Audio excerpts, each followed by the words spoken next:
Ladies and gentlemen, please welcome the Vice President of the United States, J.D. Vance, Secretary of State, Marco Rubio, Special Envoy, Steve Witkoff, and the Executive Board Member, Jared Kushner.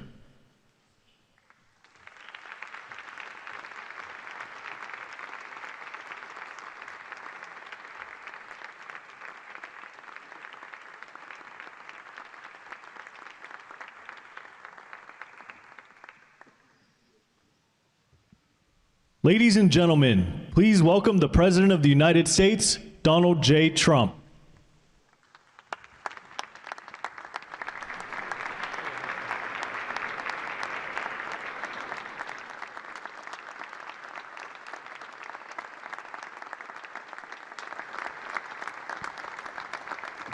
Well, thank you very much. This is a big day, and lots of people watching, and especially from other countries, the leaders of, as you know, the other countries, because we have a large group of leaders, and the ones that aren't here are watching on Zoom.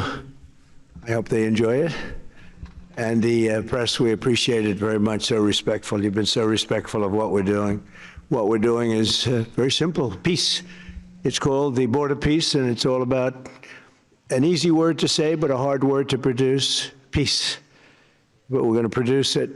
We've been doing a really good job, and some of these leaders that are with us have helped me very much during just this first year. We have a first year like probably no other ever in our country, because we settled 8 wars and I think a 9th to come. It's turned out to be a tougher one. I thought that was going to be the easiest one.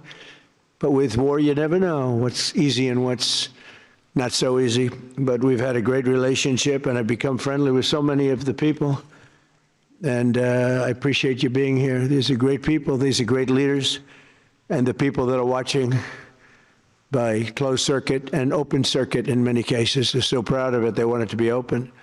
But they become incredible friends of mine. And, you know, we built our country in my first term, and now we're at a point that the United States has never seen before. We broke 50,000 on the Dow. They said that would take 4 years. We broke 7,000 on the S&P. They said you couldn't do that within 4 years. It would be impossible. And when I came in, they were all saying, if you could get to anywhere close to 40, 45,000, it would be amazing achievement over 4 years. Well, we hit 50,000 in the first year, and we hit 7,000, which was actually tougher to do, according to the Wall Street geniuses. We hit 7,000 in the first year. They said it could take 4 or 5 years. They'd be very happy. It would have been a great job. We did it in 1. But we're doing a great job. Board of Peace is one of the most important and consequential things I think that I'll be involved in. We've been involved in a lot, and really I've been involved in a lot with the people up here.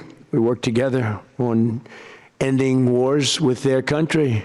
Some of the wars were 32 years long, 32, 34, and a 37. That's a long time, and we ended it in about 2 days, each one of those. But we have some other work to do, and we're getting it done. Gaza is very complex. It's been amazing. I want to thank Steve and Jared for an amazing job. Marco's over there watching. Everybody's fantastic. And JD, what a job. They're all doing this. A team. I think it's the best team ever assembled. And you see that by the results. So today is a tremendous honor to welcome you all to the United States Institute of Peace for the inaugural meeting of the Board of Peace. Very important. I believe it's the most consequential board, certainly in terms of power and in terms of prestige. There's never been anything close, because these are the greatest world leaders. Almost everybody's accepted, and the ones that haven't will be. And some are playing a little cute. It doesn't work. You can't play cute with me. But they're playing a little bit, but they're all joining. Everybody, most of them very immediately. A few that we really don't want because they're trouble. Take care of them. But this is the most prestigious board ever put together. You know, I've seen some great corporate boards. I've seen some great boards, period. it's peanuts compared to this sport, because we have virtually everyone is the head of a country other than Johnny, but he's the head of soccer, so that's not so bad, right, Johnny? I like your job the best, I think.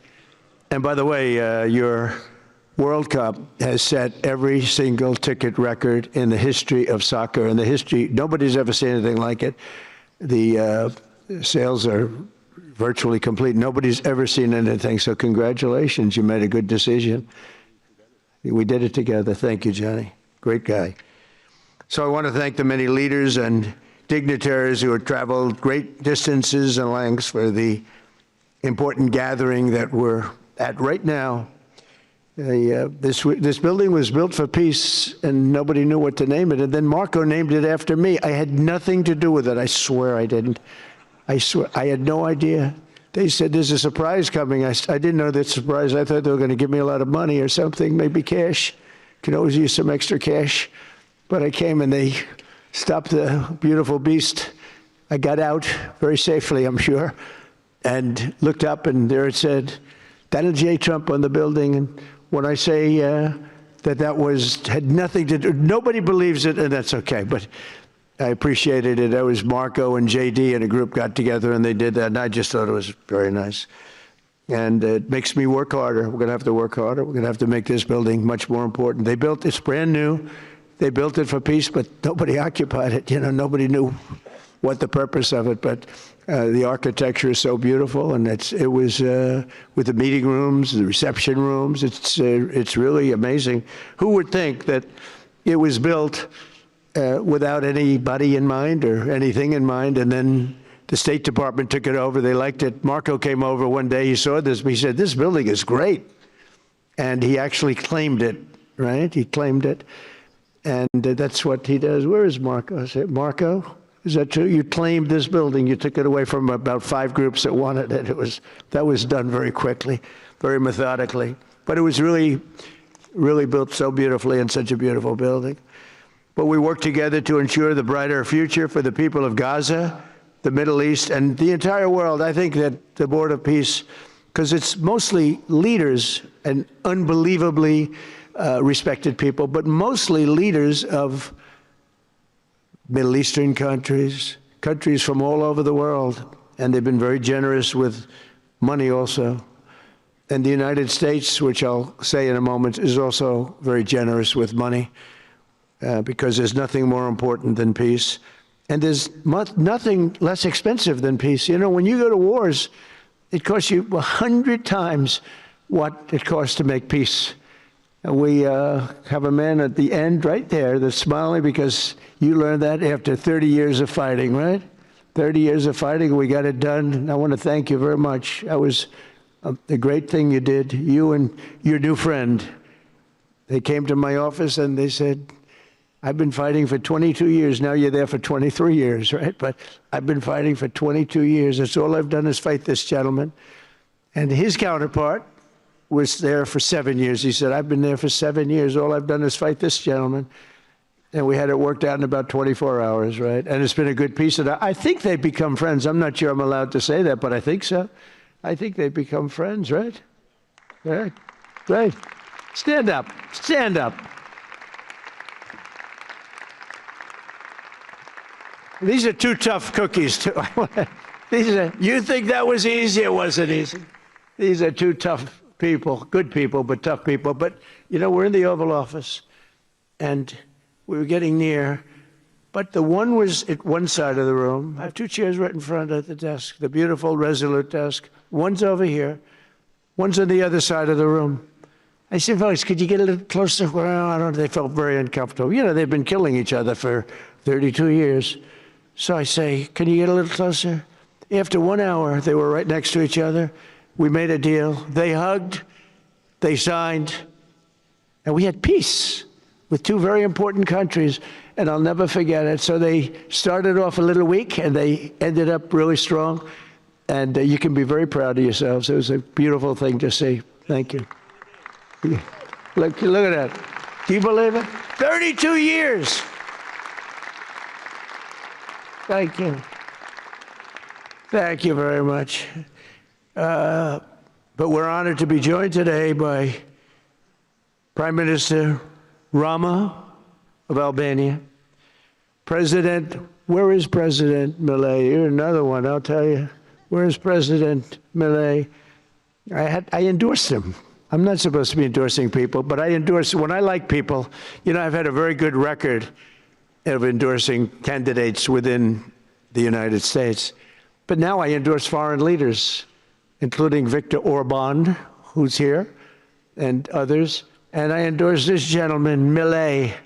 He was a little behind in the polls. He ended up winning in a landslide. I just endorsed the Prime Minister of Japan. She was in a tight race, but was probably going to win, and she won in the largest number in the history of Japan. So she likes me a lot.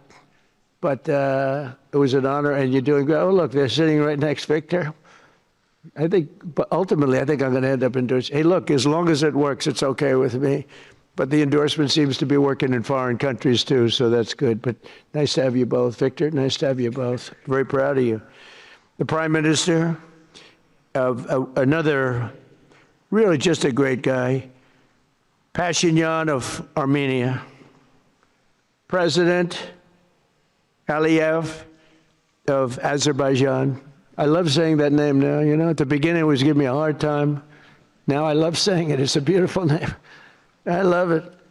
His Majesty King Hamad bin Isa Al Khalifa of Bahrain.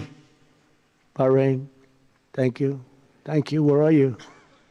Where are you? He's so rich, he can sit there. He can sit wherever the hell he wants. You know, he could sit up in the corner. He could sit up top. He might take a piece of this building, Marco.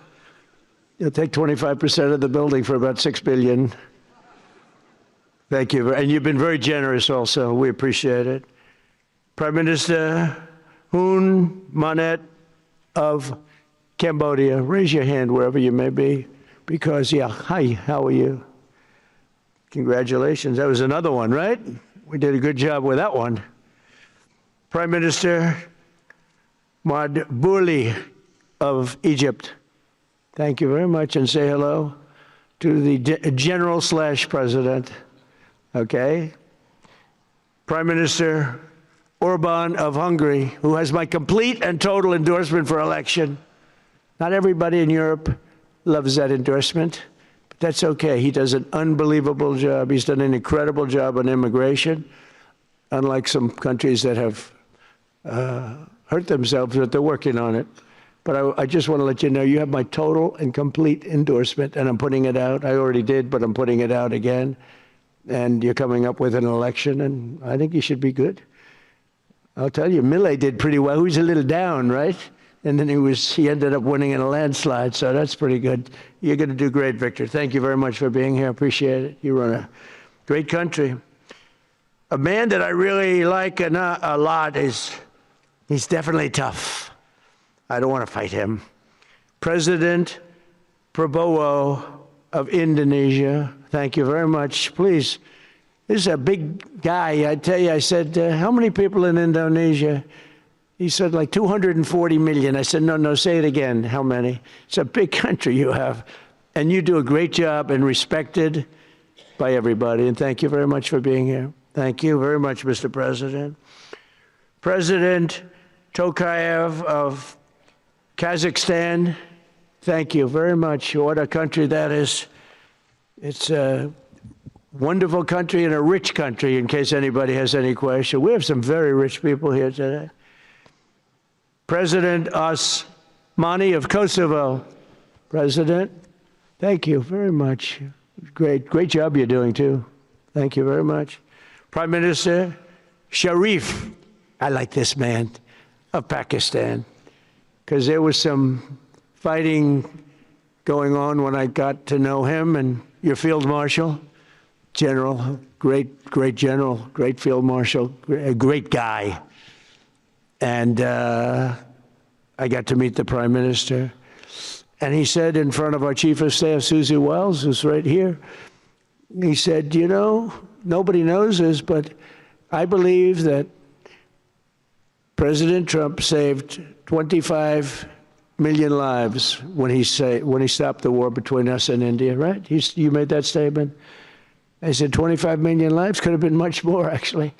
But it was really a beautiful thing. You said that in front of a group of people they walked out. They don't think about it, but you're talking about that kind of lives. That war was raging. Planes were being shot down, right? And it was Pakistan and India. And I got on the phone with both of them, and I knew them a little bit. I knew Prime Minister Modi very well, actually. But I got to know Pakistan through a little trade. They were trying to make too good a deal, and I got a little upset with them. And in the end, they got what they wanted, right? And they made a good deal. And I got to like them, the Prime Minister, the Field Marshal, who's a tough man, a tough, good fighter, right? Good, serious fighter. I like good fighters, actually. And when I heard that they were fighting, I picked up a certain newspaper. I won't tell you which one, because it's fake news generally. But I picked up this newspaper, and I saw that Pakistan and India were really going at it. And then it got worse and worse, and many planes were shot down. It was all out. And I called them, I said, listen, I'm not doing trade deals with you two guys if you don't settle this up. They said, no, that has both of them. They didn't want to do that. I said, no, it has to. If you don't do it, I'm not doing a trade deal. We're not doing a trade deal. And they do a lot of business with the United States, and they sort of softened up all of a sudden. Then all of a sudden I read where there was a little bit of a pullback by one, then the other, and all of a sudden we worked out a deal, right? But I said, if you fight, I'm going to put 200% tariffs on each of your countries, which essentially makes you not allowed, you can't do any business. One of them, I won't say which one, said, no, can't do that. They both wanted to fight. But when it came to money, it's not like money. When it came to losing a lot of money, they said, I guess we don't want to fight. And we solved that deal in 2-3 days, right? And we did. We said, these are two very powerful nations. These are two nuclear nations. And I don't want to say what was going to happen, but, bad things happen. So, Prime Minister, I want to thank you, because that was a very big deal. People have no idea. A lot of them say, oh, well, they weren't fighting. They were fighting. 11 jets were shot down, very expensive jets. And they were all in. Both of them were all in, and now they're not. And I think we'll always be able to settle up with them. I really do. I think you're going to have, it's a lot of progress was made even in the relationship. And Prime Minister Modi also, he's a great man. He's a great guy. They're all great. But I was very proud of it. President Pena of Paraguay is here. President, thank you very much. Young, handsome guy. It's always nice to be young and handsome. Doesn't mean we have to like you. I don't like young, handsome men. Women, I like. Men, no, I don't have any interest. Good, that's right, that's right. Thank you very much, you're doing a great job, too. His Excellency, Prime Minister Al Thani of Qatar, just a great man, a great man and highly respected. And he's working with a man who is amazing. I always say he needs a public relations agency because you do so much good and they have you down as evil. And you're not evil. You help us so much and you're such a good ally. And I just want people to know that. And the Emir is incredible, smart. As smart as you can be, a great leader. And he cares so much for the people. And he cares so much for the Middle East. So I want to thank you very much and send my regards. Your country has been a great help. So, surprising to some of the people writing out there, but now they'll start changing their tune because it's true. I only tell the truth. Prime Minister Don of Romania, wonderful people. The Romanian people are fantastic, fantastic people, like you're fantastic. And a lot of them come and work in this country and help us in this country, as you know, and it's they are just really, really solid people. President Mirziyoyev of Uzbekistan, who is where? There he is, and a friend of mine. He's got one of the most difficult names in history, but that's okay. It doesn't matter. Your country's doing great. You're doing great. And just no problems. Every time I see him, nope, we're doing good. No problems. And General Secretary To Lam of Vietnam. Vietnam is incredible as a country and as a force, and it's an honor to have you. A really great honor to have you. A lot of respect for your country. We'll also want to express my gratitude to Vice President J.D. Vance, who is a fantastic man. He's a fantastic talent. He was a great student. He went to one school. He graduated. You know, most people, if you watch some of the people that were at the event in Munich, they didn't graduate quickly from college. They had everything they could do. There was one young, attractive woman. She was unable to answer questions. And she didn't do so well like J.D. did in college. J.D. graduated in a 4.5-year college in 2 years. And then he went to Yale and he graduated at the top of his class, went to the military grade. But when he went to Yale, there was one person that was marginally ahead of him, so he married her. Can you believe it? He married the person that was ahead. I don't know. I always like to say J.D. was first and Usha was second, because I get a little uncomfortable when I say that. But he's been incredible. He's a brilliant guy and a great guy, and he's been my friend. All of our people, we have a fantastic group of people, our cabinet members, everybody, many of them here. But J.D.'s been great. Thank you very much. He gets a little bit tough on occasion. We've got to slow him down just a little bit on occasion. He says his mind. Now, then we have the opposite extreme. We have your friend sitting in the back. Your best friend sitting in the back is Marco. Marco does it with a velvet glove, but it's a kill, right? The result is the same. They do it very differently. And Marco, you really did yourself proud 2 days ago in Munich. In fact, so proud that I almost terminated his employ because they were saying, why can't Trump do this? I do, but I say it differently. But Marco, don't do any better than you did, please. Because if you do, you're out of here. But no, I want my guys to do great. And the acclaim he's gotten and the acclaim J.D. gets is great. We have smart people. When you see the representatives there, like Gavin Newsom, he didn't know what he was doing. They didn't even know why. He didn't know why he was there. Or AOC, she was unable to answer a simple question. And she could have said, well, I'm studying it, and I'll report back to you next week. You know, you can get away with that. But she just went, it's actually, I think it could be a career-ending answer, because for 25 years, anybody running against her, I think Susie is going to use that little piece of stuff. It was not good. It was not good. That was not a natural.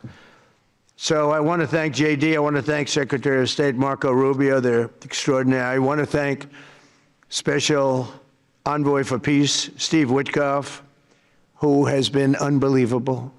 You know, I took Steve because I was a developer in New York, really successful, actually much more successful than Steve, but I don't want to say that. I'm not going to say that, Johnny. I refuse to say it. But I saw something in Steve. Steve's a great negotiator. Everybody loved him. All these developers, and they're tough. You know, New York developers tend to be on the tough side. And, you know, most of them hate each other. Like a lot of the people in this room hate each other. You know, it's sort of natural, I guess. But we're bringing love back into the room like the old days. But everybody loves Steve. Every developer, the worst, most evil people, horrible human beings, actually. And they love Steve. So I remember this, and we had some conflicts, to put it mildly, in the world. And I said, Steve, how would you like to be Henry Kissinger Jr. that doesn't leak? And he said, are you a leaker, Steve? No. He didn't even know what the word meant, and it's true. I always say Henry Kissinger, who was one of the great leakers of all time, by the way, Richard Nixon said to him, Henry, who's leaking all this stuff? I don't know, Mr. President. It was Henry. It was like, these are little stories I like telling you. But Steve has been unbelievable. Everybody likes him. Ukraine loves him. Europe loves him. Russia loves him. I mean, there's nothing wrong with this. He goes to see President Putin. Didn't know Putin. I set him up a meeting to see. I said, how's Steve doing? Sir, he's still inside. Oh, that was an hour. I called back. Tell Steve to call me when he's finished. I want to find out what the hell is going on. We want to end that war. Sir, he's still inside. 3 hours, 4 hours. They were together for 4 hours, the first meeting. That's talent. And they get along. I mean, people like or don't like Putin or Zelensky. They get along. Same thing with Zelensky. I mean, they all love Steve, and Steve's doing a great job. That's a tough one. That's a much tougher one. I would have thought that some of the ones that we settled that are up here would have been, I thought this would be easy because I have a very good relationship with President Putin. I have a very good relationship with President Xi. I'm going to be going to China in April. That's going to be a wild one.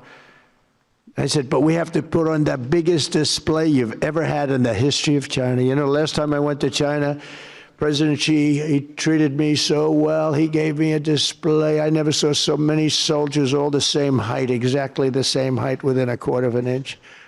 You can do that when you have 1.4 billion people. You know, lots of shoulders. Everybody was within about 1/8 of an inch the same height. I said, if they put their helmets down, you could have played pool on the top of their heads. And it was pretty amazing. But I said, you got to top it.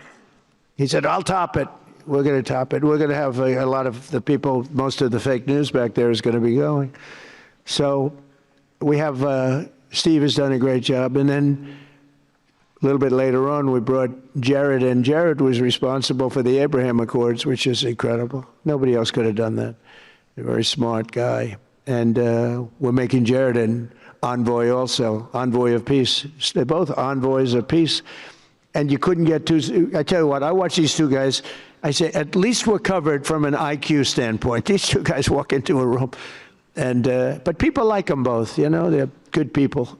And they like them both. And they've had some very good meetings. They've had some very interesting meetings having to do with, as you know, Iran is a hot spot right now. And they're meeting and they have a good relationship with the representatives of Iran. And, you know, good talks are being had. It's proven to be, over the years, not easy to make a meaningful deal with Iran. We have to make a meaningful deal. Otherwise, bad things happen. But we have to make a meaningful deal. But they have a great relationship with the representatives of Iran. They have a great relationship with the other one that they're really working on now. Because so many of these, I mean, as an example, Kosovo, Serbia. I did that one. Could you stand up, if any of you guys are, when you're here, just stand up for a second. Kosovo, Serbia. Stand up. What a job. Thank you very much. We appreciate it. So good. And you're getting along. And when you don't get along, you'll call me, and we'll get it solved, right? We'll get it solved. Thank you very much. Really good. And then again, Pakistan and India. That was a big one. And just, I think you should actually stand. Come, please, stand just for a second. Pakistan and India, thank you very much. And I spoke to Prime Minister Modi. He's excited. He's watching us right now. Egypt and Ethiopia. We're going to get that, you know, there's a little dam that got built. Little dam, like maybe the largest dam in the world. Built and financed, of course, by the United States brilliantly. And having a little trouble getting water to the Nile. That's a tough situation, but we're going to get that solved. Armenia and Azerbaijan, we talked about, and again, thank you, fellas, very much. Great job. Great job. Thank you. Cambodia and Thailand. So incredible what you did, that you got together and it all worked out. They're watching right now on closed circuit. Thank you very much, and thank you. That was a big one, Cambodia and Thailand. These are nasty fighters, I have to tell you. These fighters are nasty. Now we talk about, you talk nasty fighter, you're nice guys compared to this. Congo and Rwanda. That was, and we've got them pretty peaceful. There's little flare-ups every once in a while. I'll get a call once a week. Sir, there's a flare-up in the Congo again. We'll get it straightened out, right, Susie? We'll get it straightened out. And Israel, as you know, with, you could say Israel and numerous countries if you want to really know the truth, but Israel and Iran, and we'll see where that goes. But when you think of Israel, we've done the biggest thing of all. We have peace in the Middle East right now. That's bigger than, people said it couldn't be done. For 3,000 years, they've been talking about Middle East. They said it couldn't be done. And you look at what's happened in Gaza. And one of the keys to it was when we took those beautiful magnificent. We just ordered 22 more of them, updated model. The B-2 bombers are incredible. I never understood the B-2 bomber. I'd watch, it's a wing. And I've never quite understood that, Johnny. I'd look at it, I'd say it was beautiful, but what does it do? It carries very big bombs. And it went into Iran, and it totally decimated the nuclear potential. And when it decimated that, all of a sudden we had peace in the Middle East, because there was a black cloud hanging over the Middle East, and if that wasn't done, that cloud would have been there. And countries like Saudi Arabia, countries like Qatar, countries like, nobody could have signed. You would have had that threat. Nobody could have had, you couldn't have had peace in the Middle East. So now we may have to take it a step further, or we may not. Maybe we're going to make a deal. You're going to be finding out over the next probably 10 days. But this meeting today is proof with determined leadership, nothing is impossible. When I took office, the war in Gaza was raging with thousands of people being killed and no end in sight. Today, thanks to unrelenting diplomacy and the commitment of many of the great people in this room, we have 59 countries signed up on Gaza. Think of that. We have, it's amazing. But all the people, many, really so many in this room, the war in Gaza is over. It's over. There are little flames. Hamas has been, I think they're going to give up their weapons, which is what they promised. If they don't, it'll be, they'll be harshly met, very harshly met. They don't want that. All this stuff like they don't mind dying. They told me that's not true. Everyone said, oh, they don't mind dying. No, they don't want to die. They said, we don't want to die. People don't want to die. The ceasefire was held, and every last remaining hostage, both living and dead, has been returned back home. Think of that. That was an impossibility. And we did hundreds of hostages, but the last 20, and I always said to Steve and Jared, I said, the last 20 are going to be very tough, very, very tough. And we got them back. We got the living back, and then we only got about 16 of the dead. And we said, well, you got to get them all. You promised them all. And they dug and dug and dug. You can imagine it's a job that's brutal. And Hamas really did a lot of that work. And you got to give them credit for that. They brought the last one home a week ago, and we got all 28 of them, living and dead. The amazing thing, because I've never seen anything quite like it, the parents of the dead, they knew their boy was dead.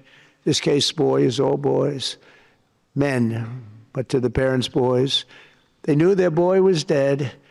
They wanted that dead body as much as if he were alive.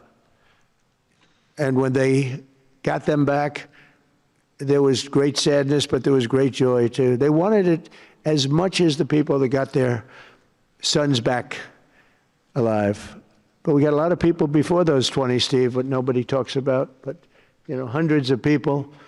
We did a good job. And you guys did a fantastic job. I want to thank every nation that helped us achieve this monumental breakthrough, saving countless lives, and really bringing peace and bringing the concept of peace, because nobody thought peace in the Middle East. I've always heard peace in the Middle East is impossible, and it's turned out not to be.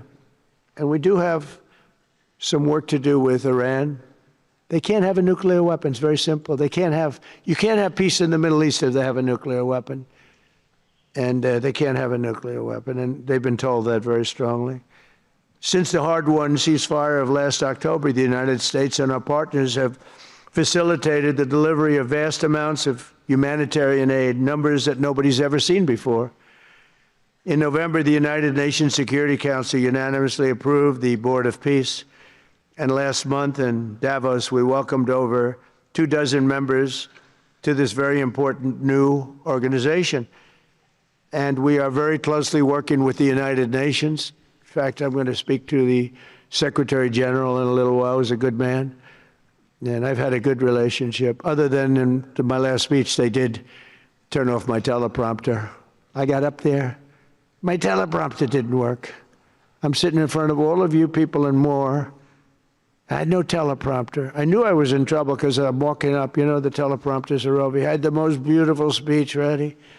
I was all set to knock them dead. First, I had an escalator that stopped. You know that. It's going up. Boom. It's lucky my movie star first lady was in front of me because I put my hand on a certain part of her body, and I was able to stop my fall. Otherwise, because she had no trouble, I said, boy, that was a very sharp stop, Johnny. So I said, that was strange. I've been on a lot of escalators. It's never happened before. Usually it stops very slowly. This was just boom. But our First Lady was right in the proper location for me. I'm waving to people, and she was holding on a little tighter. She knew what was happening. She did. She said, that's a very successful movie out right now, like #1. Can you believe this?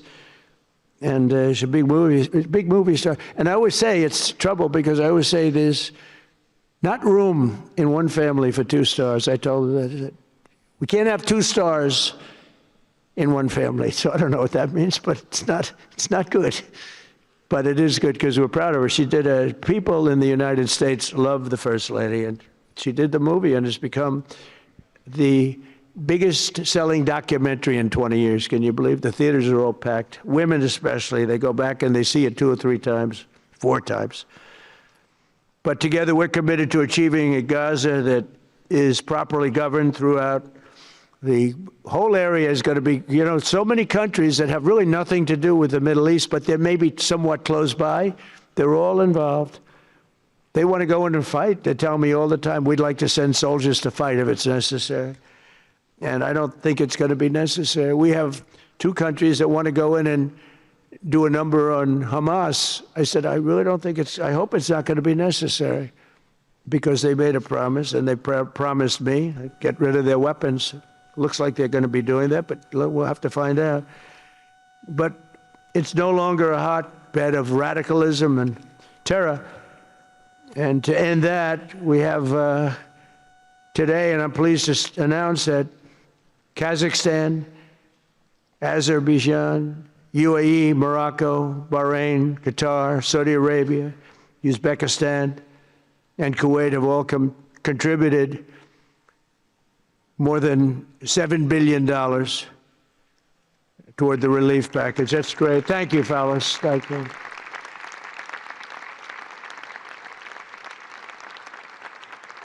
And many more are contributing too. So the numbers are, this just started. This is our first meeting. But every dollar spent is an investment in stability and the hope of new and harmonious. It's a region that's so important. It's so vibrant. It's so incredible. The people are so incredible, but we want to have a harmonious Middle East. The Middle East is amazing. So many friends in the Middle East. They're so smart. Sometimes they're too energetic. That's the problem. A lot of people aren't energetic. Sometimes they're a little bit too energetic. These are great people. The world is now waiting on Hamas, and that's taking place. And it's the only thing that's right now standing in the way. We have Lebanon with certain things that we're working on that are very important. We have to solve the problem of Lebanon, but it's relatively small in terms of what's been done. And again, the key was getting rid of the nuclear potential, because Iran would have had a nuclear weapon based on everything we found out since within 1 month. We can't let that happen. So many of our friends in Europe are attending today, and we're eager to have them become full members. They all want to become full members, and we've had a great response from Europe. And Europe is, it's where I come from, where so many people come from that are in the United States. But we have a great relationship with Europe. We have a great head of NATO. He is a fantastic man, and he's doing a great job, really great job. I'm excited to announce that Norway has agreed to host an event bringing together the Board of Peace. Oh, I thought when I saw this note, I'm excited to announce that Norway, I thought they were going to say that they're giving me the Nobel Prize. Oh, this is less exciting. Oh, it says, I'm excited to announce that Norway, and I'm saying, oh, great, I'm getting the Nobel Prize, finally. Finally, they got it right. But I don't care. I don't care about Nobel Prize. I care about saving lives, just so you understand. We play and we all, do what we have to do. I only have one thing. I don't want to see people killed from parts of the world that are very far away from the United States. And if I have an ability to turn off wars, I want to use that ability because it's people, millions of people. It's like the Prime Minister said, 25 million people maybe. And that's a small number compared to what it could have been if you really think about it, right? No, I want to save lives, and I don't care about prizes. And the UN Office for Coordination of Humanitarian Assistance is raising $2 billion for the support of Gaza. Additionally, Japan has just committed to host an aid fundraiser, which would be a very big one, it's already successful. We know some of the numbers that are being talked about, which will be attended by other nations in the region, including South Korea, the Philippines, Singapore, and others. And I know that China is going to be involved, and I think Russia is going to be involved. I think they will be. I want to have everybody, get all sides, because it doesn't help when you have all sides with one ideology. You have to have everybody together for this. I'm also pleased to announce that FIFA will be helping to raise a total of $75 million for projects in Gaza. And I think they're soccer related, where you're doing fields and you're getting the greatest stars in the world to go there. People that are bigger stars than you and I, Johnny. I hate to say it. You know, I met one of your great stars who came to the White House, as you know. And my son was very excited. These are great people. These are great people. And Johnny's going to bring the stars to the area. And they're really known. People in Gaza know every one of them, right? You know? So it's really something. And we'll soon be detailing the announcement. And if I can I'll get over there with you. I want to thank Johnny and FIFA for all of the wonderful things they did and are doing. They gave me their first Peace Prize. They gave me a Peace Prize. I think they saw that I got screwed by Norway, and they said, let's give him a Peace Prize. I mean, very good. Thank you, Johnny. I appreciate it. Johnny's very smart. He's very, very smart. The nations represented here today, just in closing, are not just contributing money. Some are also pledging personnel to help preserve the ceasefire and secure a very enduring peace. We have to have enduring peace. Having peace, knowing it's going to blow up in 2 weeks doesn't mean anything. In particular, Indonesia, thank you very much. Indonesia. It's a great country. Thank you very much. Look at that man. Look how tough he is. You think it's easy dealing with him? Look at that face. You are a tough cookie. And we say it lovingly, too. We need strength. You say, see, he doesn't mind. He's tough and he's smart. And smart is more important. Morocco, thank you very much. Great. What you're doing is great. Albania, Kosovo, Kazakhstan have all committed troops and police to stabilize Gaza. Egypt and Jordan are likewise providing very, very substantial help, troops, training, and support for a very trustworthy Palestinian police force. We think we're getting some very good people on that police force. And, you know, it's peace in the Middle East. We have peace in the Middle East. Think of it. For years you've been hearing about peace in the Middle East, and everybody's saying it's impossible. All of these countries are working together around the vision of a Middle East that is free from the curse of extremism and terror. And now is time. And by the way, even people with extremism and preaching extremism, they're exhausted. They're tired. It's been going on for too many years. I don't care who you are. They're tired. They want peace.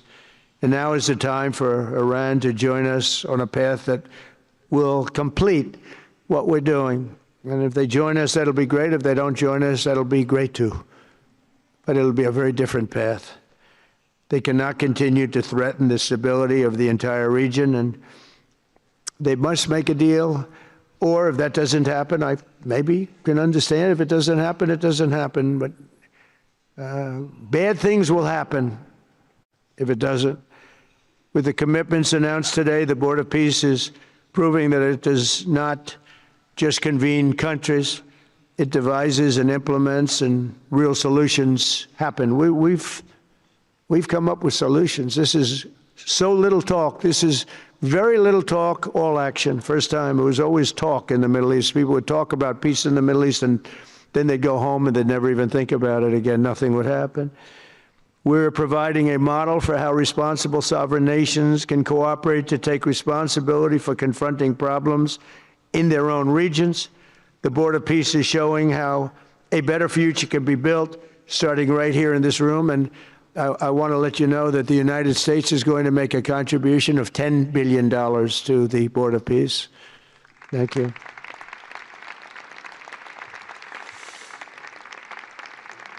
And we've had great support for that number. And that number is a very small number when you look at that compared to the cost of war. That's 2 weeks of fighting. It's a very small number. It sounds like a lot, but it's a very small number. So we're committed to $10 billion. Together we can achieve the dream of bringing lasting harmony to a region tortured by centuries of war, suffering, and carnage. They say 3,000 years. And hopefully we can lift up the eyes of the world to envision how other intractable conflicts can be settled. So many conflicts, they'd say, are impossible to settle, and we get them settled. We got, of those 8 that we settled, most of them were said to be not settleable. And they not only got settled, they got settled within days. More impossible problems can be solved as we go along this very beautiful path. I think it's a beautiful path. I think it's such an important day. Even the weather's beautiful. We walk in, it's beautiful. Everything's beautiful. But the ancient wounds can be healed, and they are indeed ancient. This has been going on for so many centuries that our entire planet will be a better, safer, more beautiful, and more peaceful place for us all. We're going to be working with the United Nations very closely. We're going to bring them back. I think the United Nations has great potential, really great potential. It has not lived up to potential. The 8 wars, I never even spoke to them about one of them, and I should be speaking to them about all of them. Someday I won't be here. The United Nations will be, I think, is going to be much stronger, and the Board of Peace is going to almost be looking over the United Nations and making sure it runs properly. But we're going to strengthen up the United Nations. We're going to make sure its facilities are good. They need help, and they need help money-wise. We're going to help them money-wise. And we're going to make sure the United Nations is viable. And you have some very good people at the United Nations, can do a good job. But as I said, I've said it for years, United Nations has tremendous potential. A lot of people didn't like what I said. They said, oh, you shouldn't say that because, you know, we don't care about the United Nations. No, it's really very important. And I think it's going to eventually live up to potential. That'll be a big day.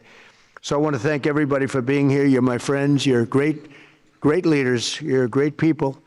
And I can honestly say, you know, you're strong leaders, you're tough leaders in many cases, and every single one that I'm looking at that's right here, I've gotten to know and I've gotten to respect. And really, you're friends of mine. And if I can help you at all, you let me know. But this is going to be something, the Board of Peace will be something that, the likes of which I don't think anybody's seen before. And thank you all very much. It's a great honor. I'm going to ask J.D. Vance to come up and say a few words. Thank you very much.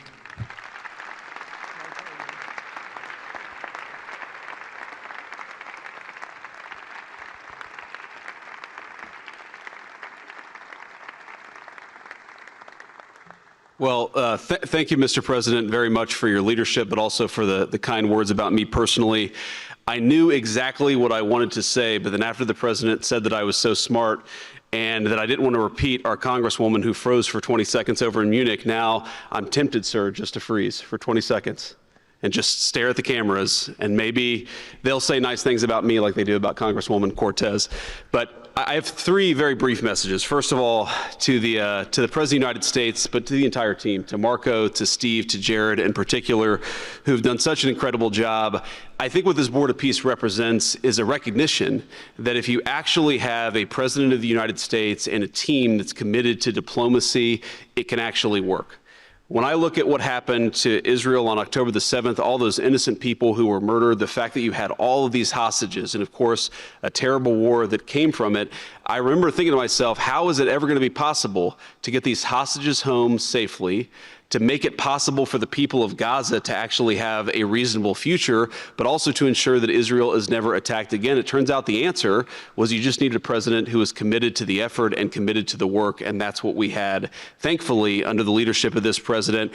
And you got to make peace, but then you have to make the peace stick. And that brings me to my second point. That's what the Board of Peace, I think, is fundamentally about, is making the peace stick. And it's an incredible thing that you guys have all done. So to all of the leaders gathered here today who are investing in the future, who are investing in peace, we're grateful to you. We're grateful for your partnership. And in particular, I think to the President of Azerbaijan and the Prime Minister of Armenia, who I just saw last week, thank you all for making it possible and for showing what real leadership can accomplish. When you set aside weapons and killing and destruction and invest in your people and invest in prosperity, it can create great things. So thank you both for what you did. I think it showed great leadership. And finally, to the American people, I think it's important that the American people recognize why we're here today. And the reason that we're here today is, yes, to save lives and yes, to promote peace. But this creates incredible prosperity for the American people. The countries represented here represent trillions of dollars of investment in the United States of America that would not have been possible without this president's leadership and advocacy for peace. The economies here represent millions of American jobs of people who are receiving products built in American factories and made by American workers would not be possible without a focus on peace. So, Mr. President, while I think this is great for the world, I also think it's really, really great for the United States of America. So we're looking forward to the partnership. With that, I want to turn it over to the MC for the rest of the program, and that is our great press secretary, Carolyn Levitt. Thank you.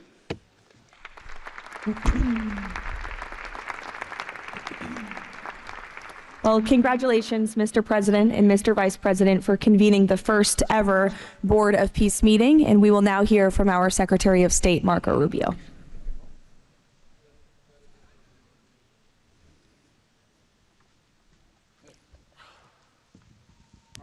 I'll be brief and to the point. We want to talk a little bit about the strategic vision of this organization and begin doing so by first acknowledging that we are here today because the President of the United States, Donald J. Trump, has both an ability and a willingness to use the power of his office to think outside the box. And that's why we're here today. This was a very unique crisis in Gaza, one that the existing international institutions could not solve or figure out. It needed a very specific type solution that required the partnership of all the nations that are here, including those that are here on an observer status. And we appreciate you coming today and being a part of this as well. And that's the point I want to drive home today. And soon you'll hear from Steve and Jared, who, by the way, deserve an incredible amount of credit for pulling this together and working countless hours and traveling all over the world. They truly deserve our appreciation and thanks for the work they've put in under the leadership of President Trump to make this possible. This Gaza situation was impossible to solve under orthodoxy, under existing structures. And so what we did is they went to the UN and they got the UN's approval to put this group together and bring these nations together to come up with a very specific solutions to a very unique and specific problem. We have a long ways to go. There's a lot of work that remains. It will require the contribution of every nation state represented here today, and we thank you for being a part of it. And we hope that this can serve as a model for other complex and difficult situations so they can be solved in the same way. But right now the focus is on this one. We have to get this right. There is no plan B for Gaza. Plan B is going back to war. No one here wants that. Plan A, the only path forward, is one that rebuilds Gaza in a way of enduring and sustainable peace, where everyone can live there side by side with one another and never worry again about returning to conflict, to war, to human suffering, and to destruction. And again, Mr. President, thank you for having the vision and the courage to pursue something that has never been done before, and we're not done yet. And thank you to Steve Witkoff and Jared Kushner for the time and the work they put into this. And thank you on behalf of the State Department and the U.S. government to all of the nations that are here. Every one of you is indispensable, including our observer partners, who we hope can find your way to join us at some point as officially part of this. But we are grateful for the fact you're here today and the contributions you've made already. Thank you.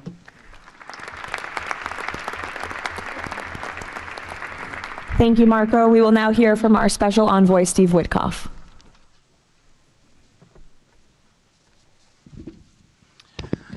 Thank you, everybody, for being here. I don't know if we ever believed that this was possible when we first started envisioning a board of peace, but of course, under the president's indispensable leadership, and it begins with that. It begins with President Trump's leadership and his direction. We are here today, and it's pretty amazing. I think we have some people to thank. We had an amazing partnership between the mediating countries, Qatar, Egypt, Turkey, Prime Minister Mohammed, you are an exceptional human being. You really are. Ali, thank you for everything you did. That's you right over there, Ali. Wherever Hakan is, Hakan, you were amazing. And so was Ibrahim and President Erdogan, and of course, to the Egyptians, Badr, I know you're smiling because we went through so much. And General Hassan was amazing. We all became friends here. And Prime Minister Sisi, President Sisi, pardon me, and so many others. But our team, JD, your insight, your counsel, and Marco, you're an amazing secretary, and it's a privilege to work for you. And Jared, you are my dear friend and the best partner I ever had. You are an amazing person. But Mr. President, it is my greatest honor to work for you. It is the blessing in my life. I've had many blessings. I don't have to be a practicing lawyer anymore, but this is my greatest blessing. But I also have to mention one other person who is important to this discussion. Oh, the Israelis, I forgot. Prime Minister Netanyahu. Without him, much wouldn't have been accomplished as well. And that's really important that we acknowledge him here today, and Ron Dermer. But a person who doesn't care much about the acclaim, we have to acknowledge too, and that's you, Susie. Because I would come back and you would say to me on every trip, what can I do for you? This matters. And you are an inspiration for all of us. So I thank everybody, and let me get on to, am I going on to the next slide? Sure. Caroline? Sure. Okay. So with regard to the hostages, we're here today, again, I say it, I know it sounds redundant, but we're here today because of President Trump. Without him, none of this was possible. There were 251 hostages. 168 came out alive. 83 bodies were returned to their families so that they could grieve and remember their loved ones like in a normal way, in a way that brought their families together. So that was just as important. This was a monumental effort, and I want to tell a story about the president.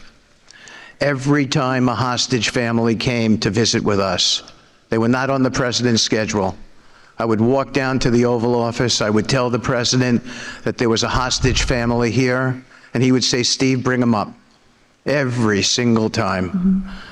And when we got the last 20 out, we had a celebration at the White House, and I could see the emotion on the president's face. And he came up to me and he said to me, I have to tell you, this is my 5th year in the Oval Office, and I don't know that I've ever had a more special time than this moment with these people, seeing them come home.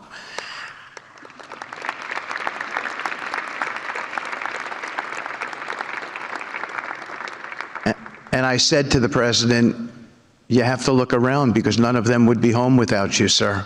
None of them.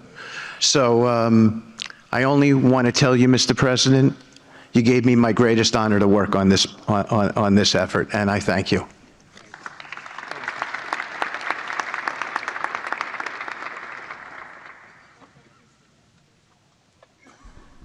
Thank you, Steve. Now you're going to hear directly from the team that has been tasked with implementing President Trump's 20-point plan for Gaza, beginning with our ambassador to the United Nations, Mike Waltz.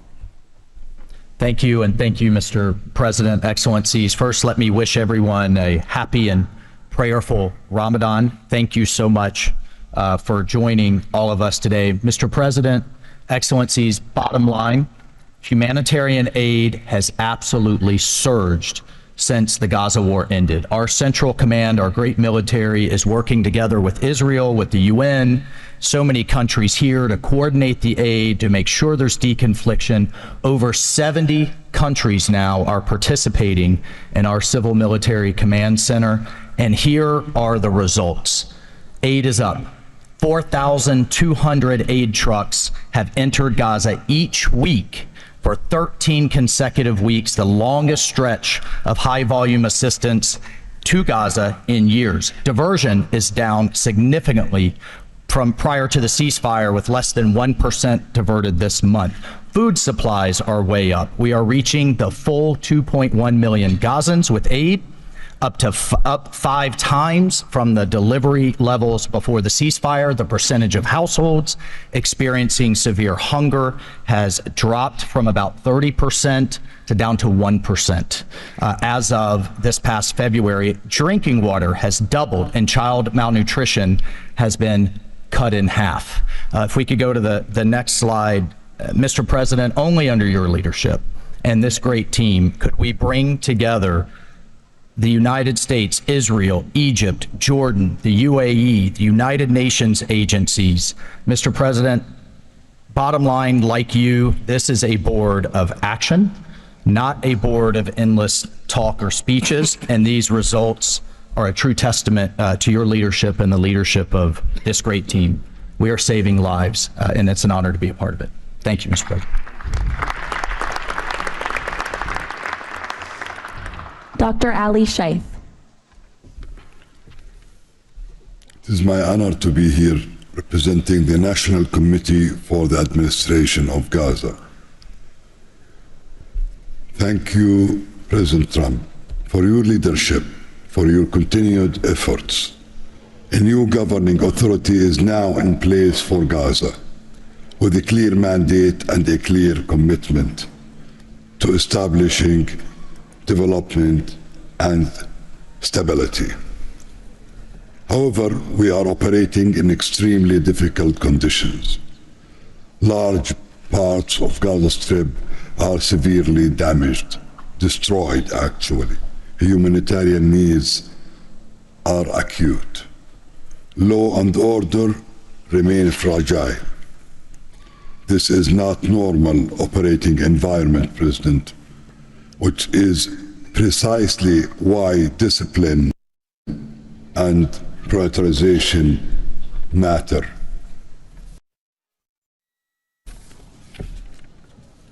Our priorities, therefore, are defined into 4 categories. First, restore security via professional civilian police under one authority, one law, and one weapon, including training and developing 5,000 Gazan police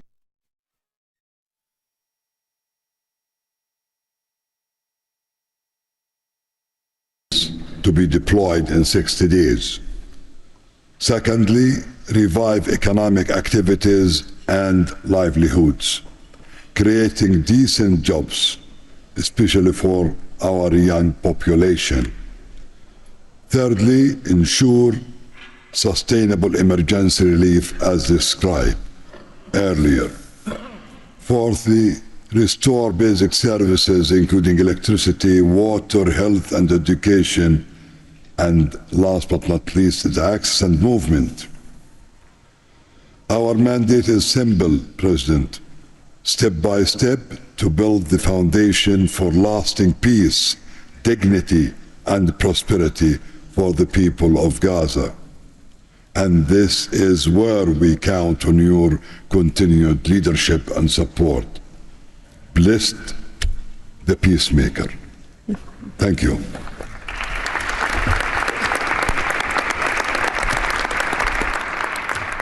Thank you. Now, Nick Mladenov. Thank you, Caroline, and thank you, Mr. President. Today, we're very happy to announce that we're creating the Office of the High Representative for Gaza of the Board of Peace, which will be there to support, to guide, and assist the National Committee for the Administration of Gaza, hopefully removing the roadblocks that they will be facing in taking over civilian and administrative control of the Gaza Strip. We plan to work in full transparency under the guidelines of and supervision of the Board of Peace and the Executive Board. And of course, we will do that in great coordination with the Israel and with the Palestinian institutions, who we both require to make this work on the ground. And certainly with my very good colleague here, General Jefferson, the International Stabilization Force that is coming together together.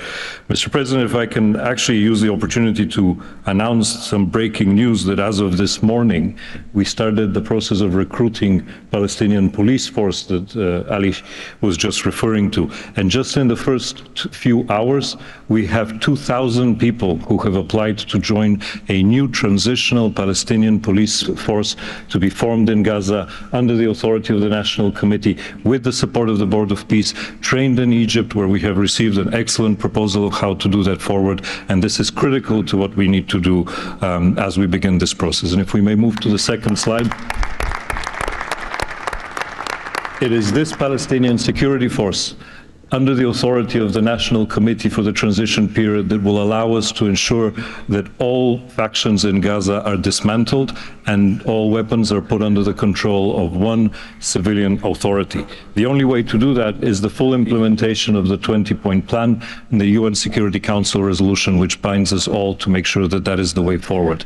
We have now a fully agreed framework with the mediators on how to do this, and I thank very much the state of Qatar, Egypt and Turkey for their excellent support in this. We now need to move forward on communicating it and negotiating the details of the implementation plan with the factions on the ground. But rest assured to all of you that we're on the right track, and if I can ask one thing of all of us, is to make sure that we have one message.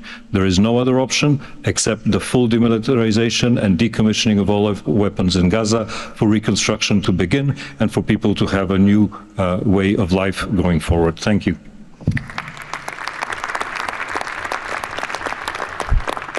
Thank you, Nick, and congratulations. Now, Major General Jasper Jeffers. Thank you, Caroline, Mr. President. It's an honor to be here today as the ISF commander. The ISF will do two things: stabilize the security environment in Gaza and enable civilian governance as established by the National Committee. For the last few months, we've had a team on the ground of U.S. military experts preparing the infrastructure for the ISF. This team's already operating from a combined joint operations center that's going to be the headquarters for the entire ISF. As you can see on our map, our plan is for the ISF to be assigned in 5 different sectors, each sector receiving 1 ISF brigade. In the short term, we plan to deploy to the Rafah sector first, in addition to the training of police. Midterm objective is to continue to expand sector by sector, all moving to our long-term 12,000 police and 20,000 ISF soldiers. I'm incredibly pleased to announce today that the first 5 countries have committed troops to serve in the ISF: Indonesia, Morocco, Kazakhstan, Kosovo, and Albania. And 2 countries have committed to train police: Egypt and Jordan. I would also like to announce that I have offered and Indonesia has accepted the position of Deputy Commander for the ISF. With these first steps, we will help bring the security that Gaza needs for our future prosperity and enduring peace. Thank you.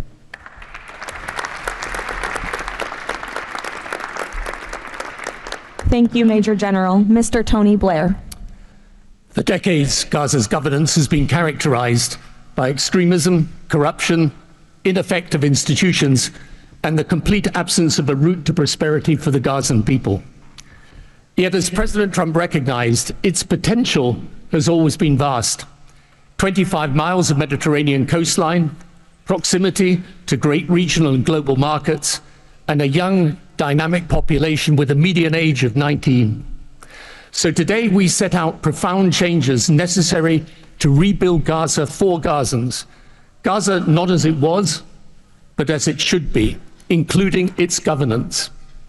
Effective public institutions serving the people, a business environment where enterprise flourishes, an education system educating the young for tolerance and achievement, and a tech-enabled society making the most of the digital revolution. This is a vision of Gaza as part of a Middle East at peace. Not a phony piece of declarations no one means and agreements no one intends to keep, but a genuine commitment to a region where, whether you're a Muslim, Jew, Christian, of any faith or none, you can rise by your own efforts and feel your government by your side, not on your back. That is the vision behind President Trump's 20-point plan for Gaza, and it remains the best, indeed the only hope for Gaza, the region, and the wider world. Thank you. Mr. Yakir Gabay. Hello, everybody. Thank you, Mr. President. Gaza is destroyed. We assembled here on this historic day with common vision to rebuild Gaza for the next generations.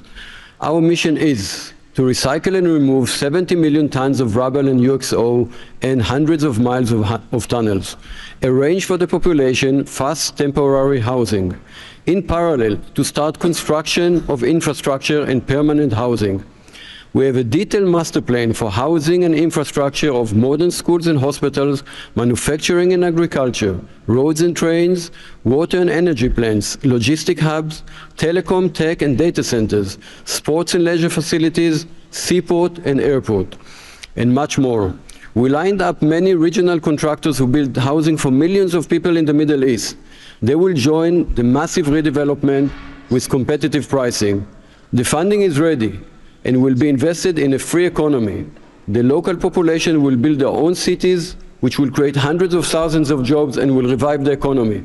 The Gaza coastline is 26 miles long. It can be developed as a new Mediterranean Riviera with 200 hotels and potential islands. The value goes to the Gazans through the Gaza Sovereign Fund. This plan is all subject to a full disarmament of Hamas. Thank you very much. Together we will make this vision into a reality.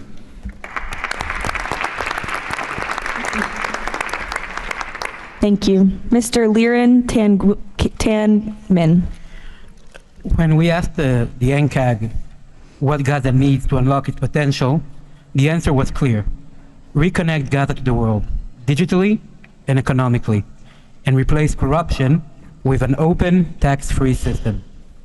Gaza was once a vital trade hub between Asia and Europe. Reconnection is a return to its roots.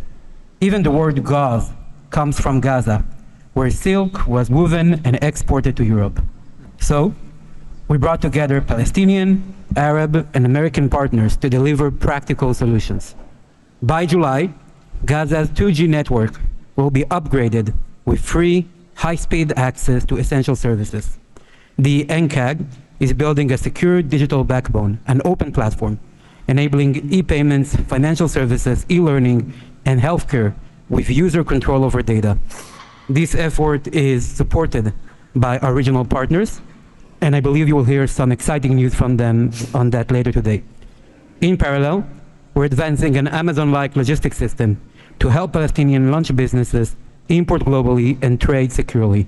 This will lower prices, drive growth, and help transform Gaza into an open, transparent, corruption-free economic zone. Thank you.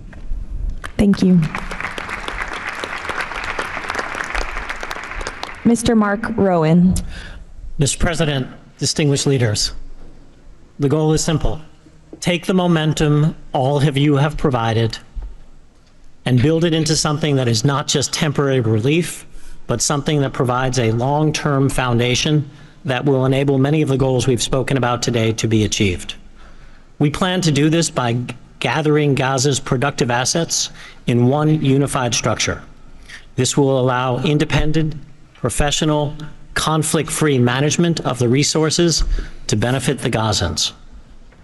This will also enable expeditious planning and zoning and not fragmented projects that do not contribute to an economic whole. The potential here is tremendous, but it has to start somewhere. The start is in Rafah, where, as you heard, that will be the first place security is deployed. The plan is 100,000 homes for 500,000 residents plus $5 billion of infrastructure. Over time, 400,000 homes for the entirety of the population with more than $30 billion of infrastructure. Let me put it in financial terms. This is not a problem of money or collateral. This is a problem of peace. The coastline alone, $50 billion of value on a conservative basis.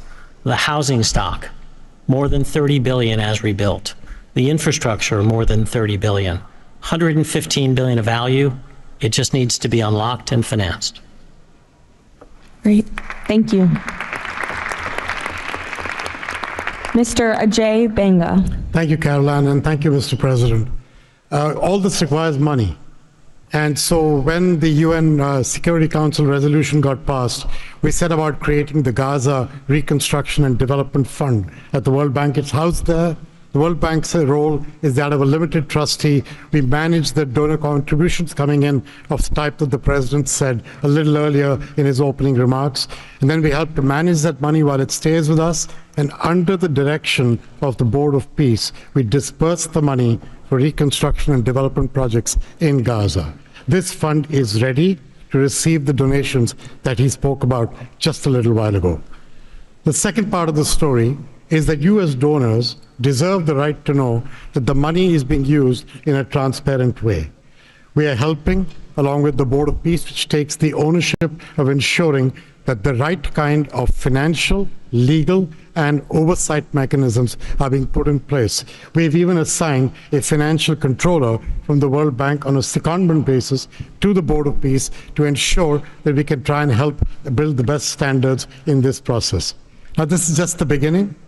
This work is going to need 2 or 3 things that the World Bank Group can bring to the table. The first is leveraging of public finance. Because of our AAA rating, we have the ability to leverage private bond money to help to create the resources we need to do what Mark just talked about. The second is we can de-risk private investing.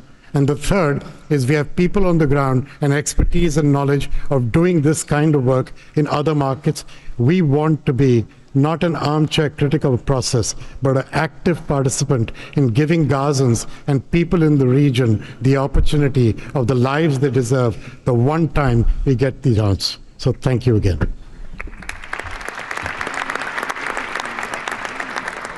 Thank you all for your tremendous work. Before we turn it over to many of the distinguished leaders who are here today, we are going to hear from Mr. Kushner to talk about the future of the Board of Peace. Thank you, Caroline, and thank you, Mr. President, Mr. Vice President, Secretary Rubio. We cannot change the past, but I think that what you're seeing today is that we can potentially change the future if we focus and do this in the right way. We tried to structure this meeting like a proper board meeting, like we do in the private sector, where we have all the preparation, we get the right people together, and we really report on what our challenges are, what the opportunities are, and what are the approaches. What you've seen today is just a small sample of the work that's been done. And I really want to thank the entire team that's worked so hard at this. A lot of these people are volunteers. They're doing this not for any personal gain. People are not personally profiting from this. They are really doing this for their children and for their grandchildren and because they want to see peace. One small anecdote is Liran said to me, "Are you sure I should be presenting? I'm a Jewish Israeli and I'm working on Gaza and all these things." And I said, "That's exactly why you should be presenting today." If Jews and Muslims work together, Israelis and Palestinians with Americans and English and Bulgarian and people from all around the world, then we can kind of join on a common goal, which is peace and togetherness. And that's really what we've done. I want to thank President Trump. I remember working with you on your first foreign policy speech in 2016 that you gave at the Mayflower Hotel. And at the time, those ideas were considered to be very, very radical. What I saw as somebody who didn't have any foreign policy experience were just common sense ideas. Why can't the world be better? Why can't there be peace? Why can't there be more prosperity for all people in all ways? And I think over the last decade, you really have changed the way that the world thinks about a lot of these things. And I think that this organization is bringing a new approach and new ideas and new people together in order to effectuate it. I'd really like to thank all the countries that joined on very early.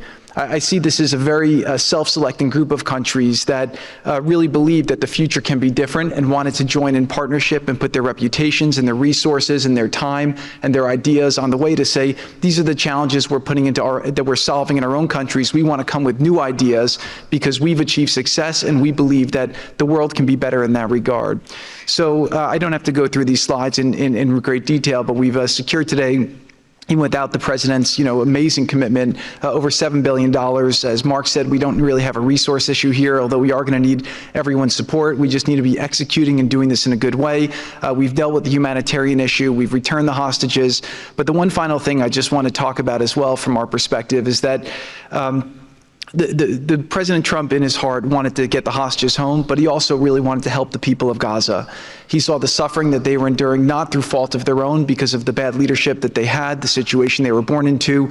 The war was a horrific, horrific situation. And I think through this process, thanks to Ali and the committee, we are now here to fully support the committee. We are here to help the people of Gaza, to lift them up and give them every opportunity to succeed. And we really see this as a partnership with them and with the Israelis to see if we can create an environment that can be peaceful, that can be functional, that can offer people the opportunity to really live a better life. And I think you've seen some of the work today, and hopefully we'll be successful. Like I said, the last one, failure is not an option, and we have to really push forward and keep finding ways to succeed with this. So really thank you, President Trump, Vice President Vance, and Secretary Rubio, and obviously Steve, who's been, like he said about me, I feel just about him. Working through all these challenges has been an absolute honor and a pleasure with you, and I've really been very lucky to have your partnership. So really thank you all, and I'll give back to Caroline. Thank you. Thank you, Jared. The war Hamas began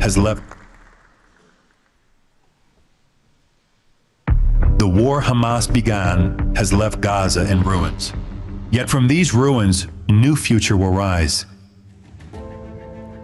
President Donald Trump unparalleled achievements in just a few months. The United States, together with key regional and global partners, has signed the 20-point Gaza peace plan, a blueprint for security, peace, and prosperity. All the hostages returned, the living ones to their homes and the deceased to burial. Ceasefire is stable, and the killings from both sides reduced by 99%. The United Nations Security Council approved the establishment of the Board of Peace chaired by President Donald Trump, a governing body dedicated to providing security, infrastructure, and homes for Gaza's people, ushering in the new dawn for Gaza. The new Palestinian Technocratic Government of Gaza, the NCAG, was elected with consent of all parties, including the Palestinian factions, Israel, and the Arab countries. Rafah border crossing with Egypt was open. The NCAG will secure the disarmament of Gaza to ensure one authority, one law, and one weapon. The United States and its partners, in coordination with the World Bank, are pledging billions of dollars to rebuild Gaza. Safe areas are being established in Rafah and later across the Gaza Strip, where families can receive shelter, food, health care, and education. In Rafah, Gazans will build their first new city. The NCAG, with the Board of Peace, will expand development across the entire Strip, employing hundreds of thousands in reconstruction and business activity. Transportation, water, and energy systems will be restored, and a modern economy will begin to emerge. Children will return to classrooms with a curriculum that promotes tolerance, dignity, and peace. Our goal by year 3, Rafah fully rebuilt, unemployment curbed, and Gaza connected to the world through an Abrahamic gateway, linking it with Egypt, Israel, Jordan, Saudi Arabia, the UAE, and extending to India and Europe. By year 10, Gaza will be self-governed, integrated into the region with thriving industries and housing for all. This is the framework for Gaza's rebirth: secure, prosperous, and peaceful.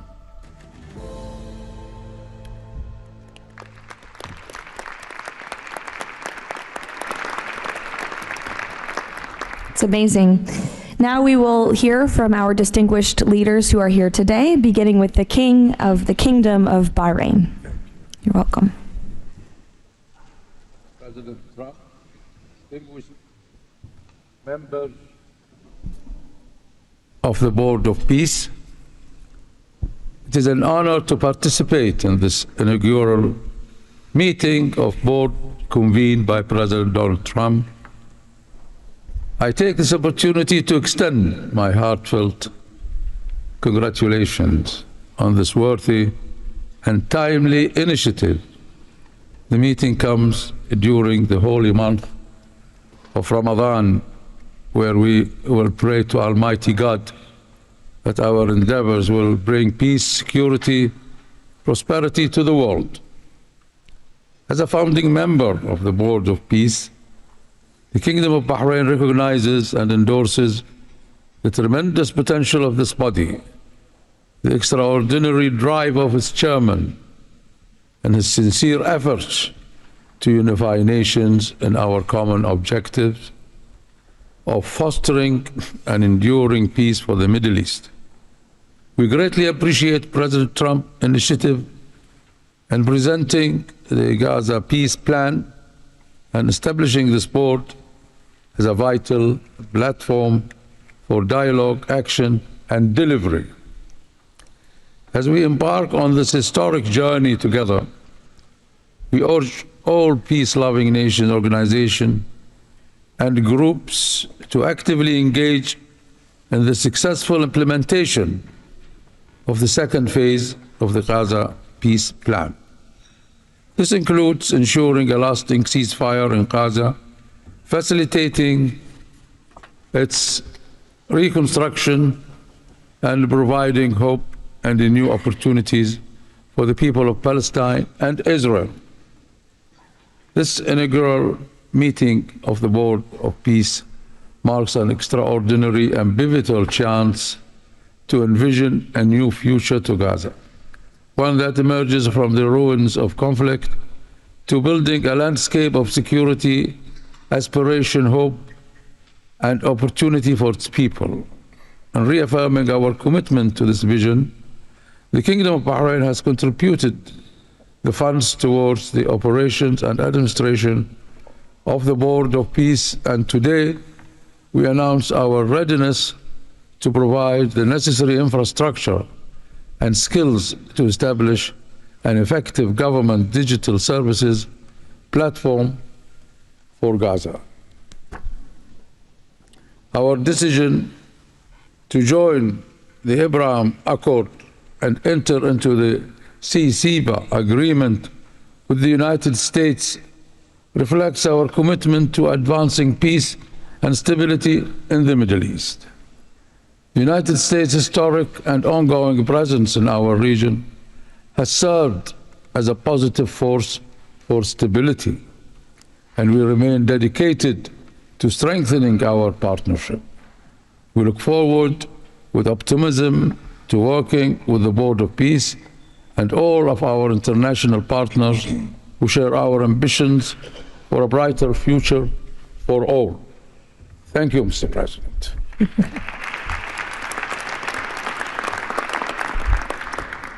Next, the President of the Republic of Kazakhstan. Dear Mr. President, ladies and gentlemen, our meeting here at the Donald Trump U.S. Institute of Peace comes at a moment when decisive and pragmatic actions matter most. In fact, it's about making durable peace through practical, target-oriented measures, but not through endless conferences with wishful resolutions. Mr. President, your clear vision and far-sighted approach to promoting global peace and stability has inspired my country to join the Board of Peace. The Board of Peace is widely expected to respond directly to new realities by reinforcing existing multilateral efforts. The world has never seen a move like this. It is absolutely unprecedented because, in essence, peace through construction is a very innovative concept or project, and it has every chance to become a reality by our joint efforts. Therefore, Mr. President, I acknowledge and accept your conviction that lasting peace must be built on concrete actions. As our first step, we are ready to contribute a significant amount of cash finance directly to the Board of Peace without any delay. Kazakhstan is also keen to be part of the restoration and construction process through international companies with strong credentials. The program, mostly funded by our government, may include the construction of infrastructure housing, residential complexes, schools, hospitals, and other important civilian facilities, as well as the rubble clearance. We pledge to fully accomplish our financial commitment toward the board. As one of the world's major producers of wheat, Kazakhstan is ready to provide humanitarian assistance to enhance food security in Gaza and beyond. Kazakhstan plans to provide 500 scholarships to Palestinian students to pursue academic programs in our universities over a 5-year period. We can share our internationally recognized e-government expertise and other digital solutions. Kazakhstan is willing to support the ISF by deploying military units, including medical units, and sending our observers to the Civil Military Coordination Center. Sustainable development in the Middle East requires new ways to promote peace, cooperation, and trust across the region. That's why Kazakhstan has joined the Abraham Accords. This crucial move is fully aligned with the noble mission of the Board of Peace. Both of them may constitute a solid basis for joint efforts to promote peace and security in the Middle East and to foster economic, humanitarian cooperation in the region and even beyond.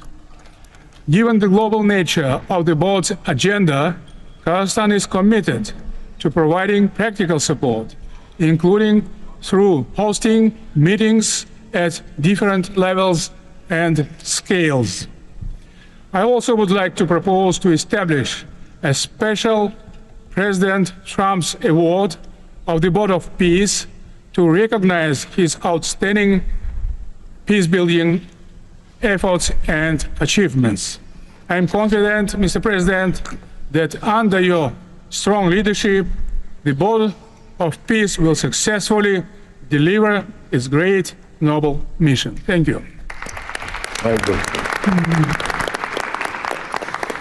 Next, the President of the Republic of Uzbekistan. Уважаемый господин президент Трамп, ваше превосходительство, позвольте выразить искреннюю признательность президенту Соединенных Штатов Америки Дональду Трампу за созыв инаугурационного заседания Совета. Несомненно, сегодняшний саммит – это результат политической воли и прагматизма президента Трампа.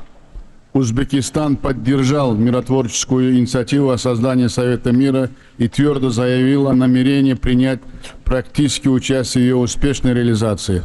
Убежден, что работа Совета позволит сформировать благоприятную обстановку для экономического и социального восстановления сектора Газа. При этом любой механизм внешнего управления должен непременно опираться на внутреннюю поддержку населения сектора. Скоординированные усилия всех сторон позволят обеспечить устойчивость постконфликтного процесса и создание условий для скорейшего восстановления Газы.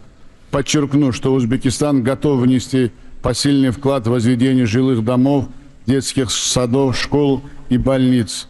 Уважаемые друзья, символично, что нынешний саммит проходит в Институте мира имени Дональда Трампа. Наша встреча является ярким проявлением международной солидарности, миротворчества и общего стремления к улучшению ситуации на Ближнем Востоке. Мы должны использовать эту историческую возможность для построения новой Газы с процветающей экономикой и достойным условием жизни для всего населения. Благодарю за внимание.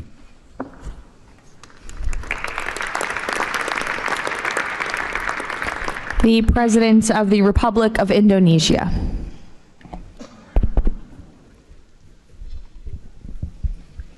President Trump, distinguished delegates, Indonesia, from the first day that we studied President Trump's 20-point plan, we completely agree, and we are fully committed to this plan, and that is why we joined the Board of Peace. We are committed to its success. We know there will be a lot of obstacles, there will be a lot of difficulties, but we are very optimistic with the leadership of President Trump. This vision of real peace will be achieved.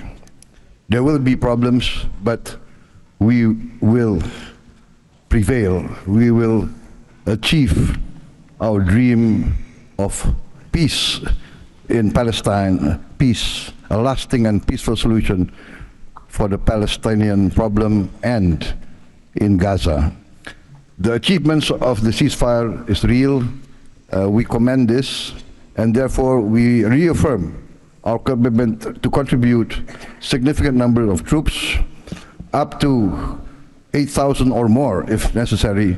We are prepared to contribute the troops to take part actively in the international stabilization force to make this peace work. Thank you very much.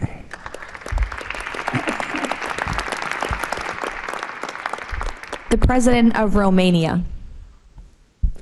First of all, President Trump, thank you for convening this very important meeting, and thank you for your involvement and leadership for the peace plan in Gaza, a peace plan that have been comprehensive and stable, and also for your efforts and results in other parts of the world. I think everyone desires peace, stability, prosperity in Gaza, but the question is how to act for. And it's why this meeting and this format is important. What Romania can do, first, on the humanitarian situation, we can increase the number of flights in order to extract children with disease and to treat in the Romanian hospitals. We've done already, and we can do for 1,000 children and 4,000 family members. Secondly, we had a good expertise in emergency response system like ambulance, fire systems, and we can help in order to rebuild that system, and we can donate some equipment. Third, we already offering some scholarships for Palestinian students, and we can extend the program, and we can help also to rebuild, refurbish the schools in Gaza. And fourth, I think the most important, we had also some expertise. We can help to rebuild the institutions like police, like justice, like public administration. We have done that in other parts of the world, so we have some expertise. We can contribute with experts, with trainers. And also it's important to say that we have traditionally good relation with Jewish people and with the Palestinian people, so it will help. So we can count on us. Thank you. The Prime Minister of the Republic of Albania. Thank you for inviting me to be part of this journey, Mr. President. The fully aligned bipartisan vote of support this initiative received in our parliament speaks for itself about how honored Albania is to be a founding member of this new organization. Many in Europe say the Board of Peace is meant to substitute the United Nations. It does not look to me like an attempt to replace the UN, but if it helps shake that agonizing giant and inshallah wake it up, then God bless the Board of Peace. Mr. President, we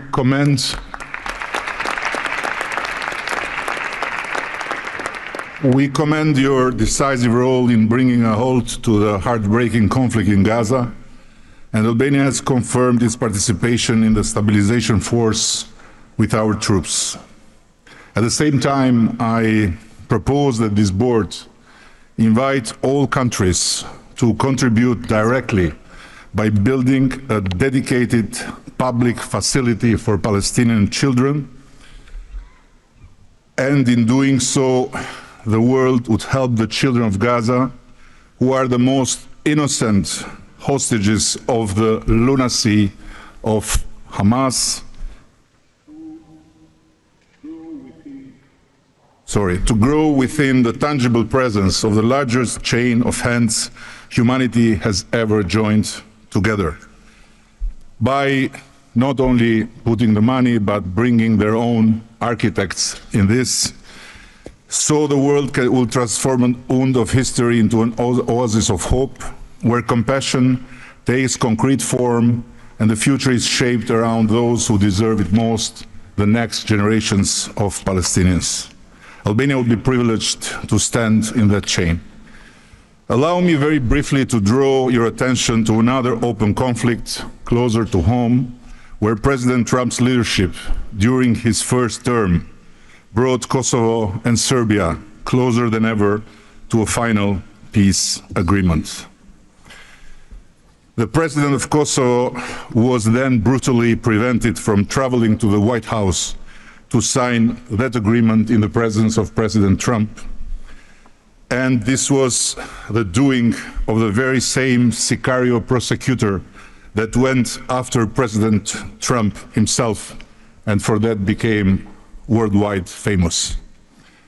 Today, the Kosovo president have now spent 6 years in pretrial detention before a special court in The Hague, sponsored by several democratic states, some of them present here, that should be shamed of that type of international justice.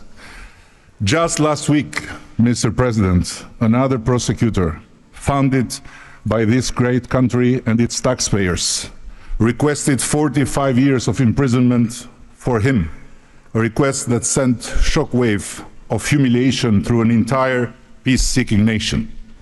At this moment, only a few months stand between a man who rose from resistance to ethnic cleansing to become a peacemaker and the potentially devastating outcome in a court that has so far failed at every step to uphold the standards of democratic justice.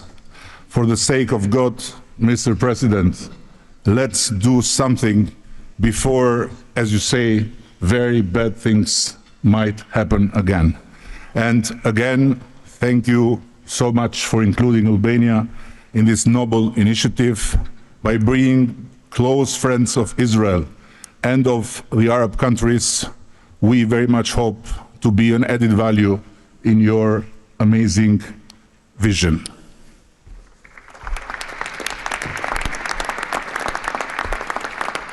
Next, the Prime Minister of Egypt.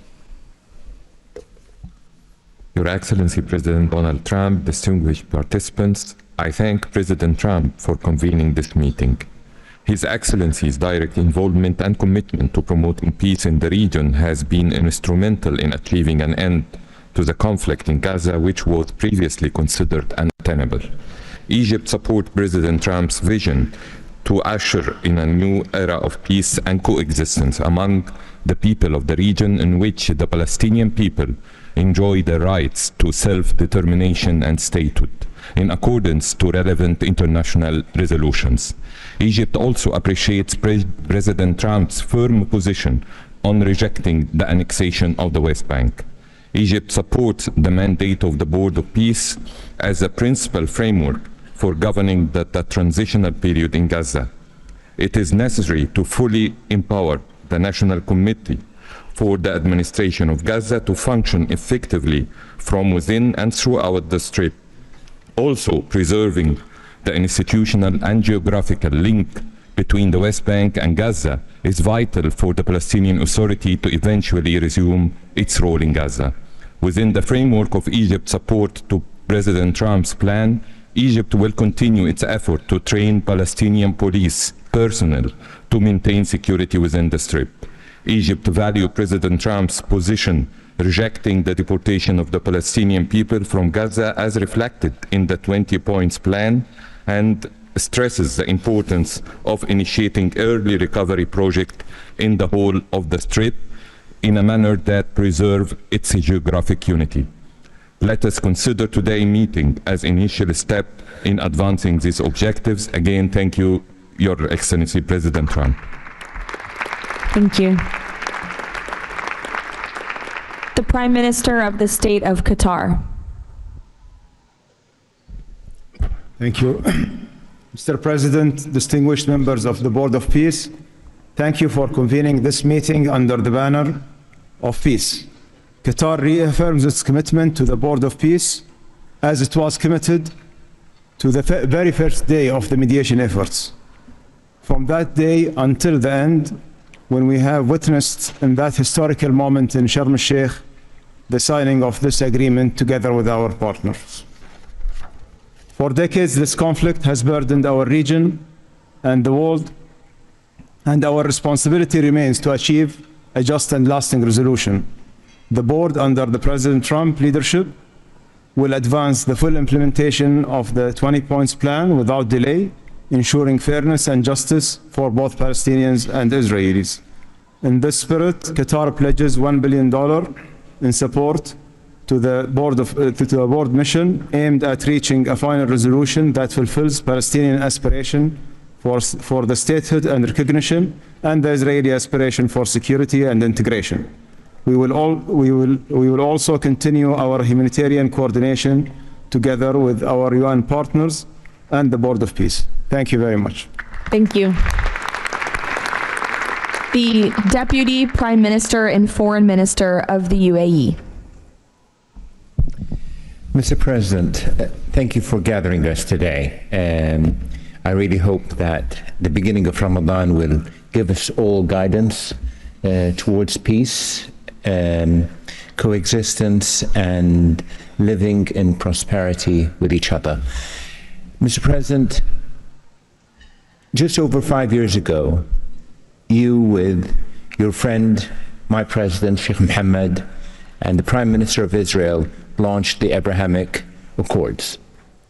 And since then, we've managed not only to work with you, with Israel, towards a better future for the region, but even when October 7th took place, the UAE managed to work with Israel in providing, since the war started, almost $3 billion of assistance to the Palestinian people in Gaza.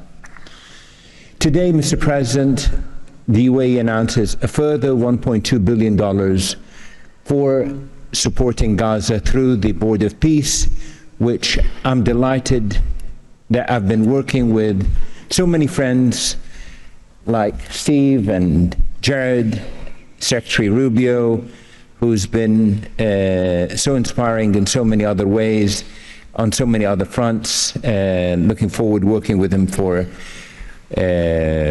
in the future. And Mr. President, if it wasn't for your support, I think this board would not have been gathered. We would not have had the meeting in New York to end this war, when you gathered 8 leaders of the region to end this war.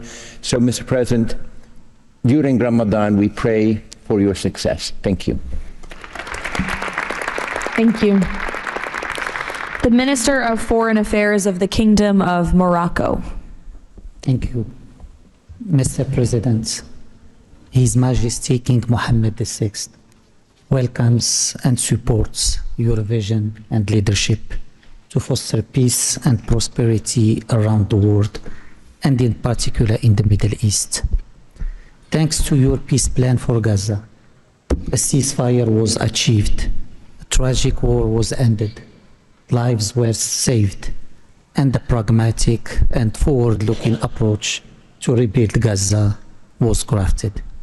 Today, as a committed founding member of the Board of Peace and upon instructions of His Majesty King Mohammed VI, Morocco is pledging the following in honor of the President Trump's visionary peacemaking. 1. Morocco has already made the first ever financial contribution to the Board of Peace. 2. Morocco is ready to deploy police officers and train policemen from Gaza. 3. Morocco will deploy a high-ranking military officers to ISF Joint Military Command. 4. Morocco will deploy a military field hospital. 5. Morocco is ready to lead a de-radicalization program to fight hate speech and promote tolerance and coexistence.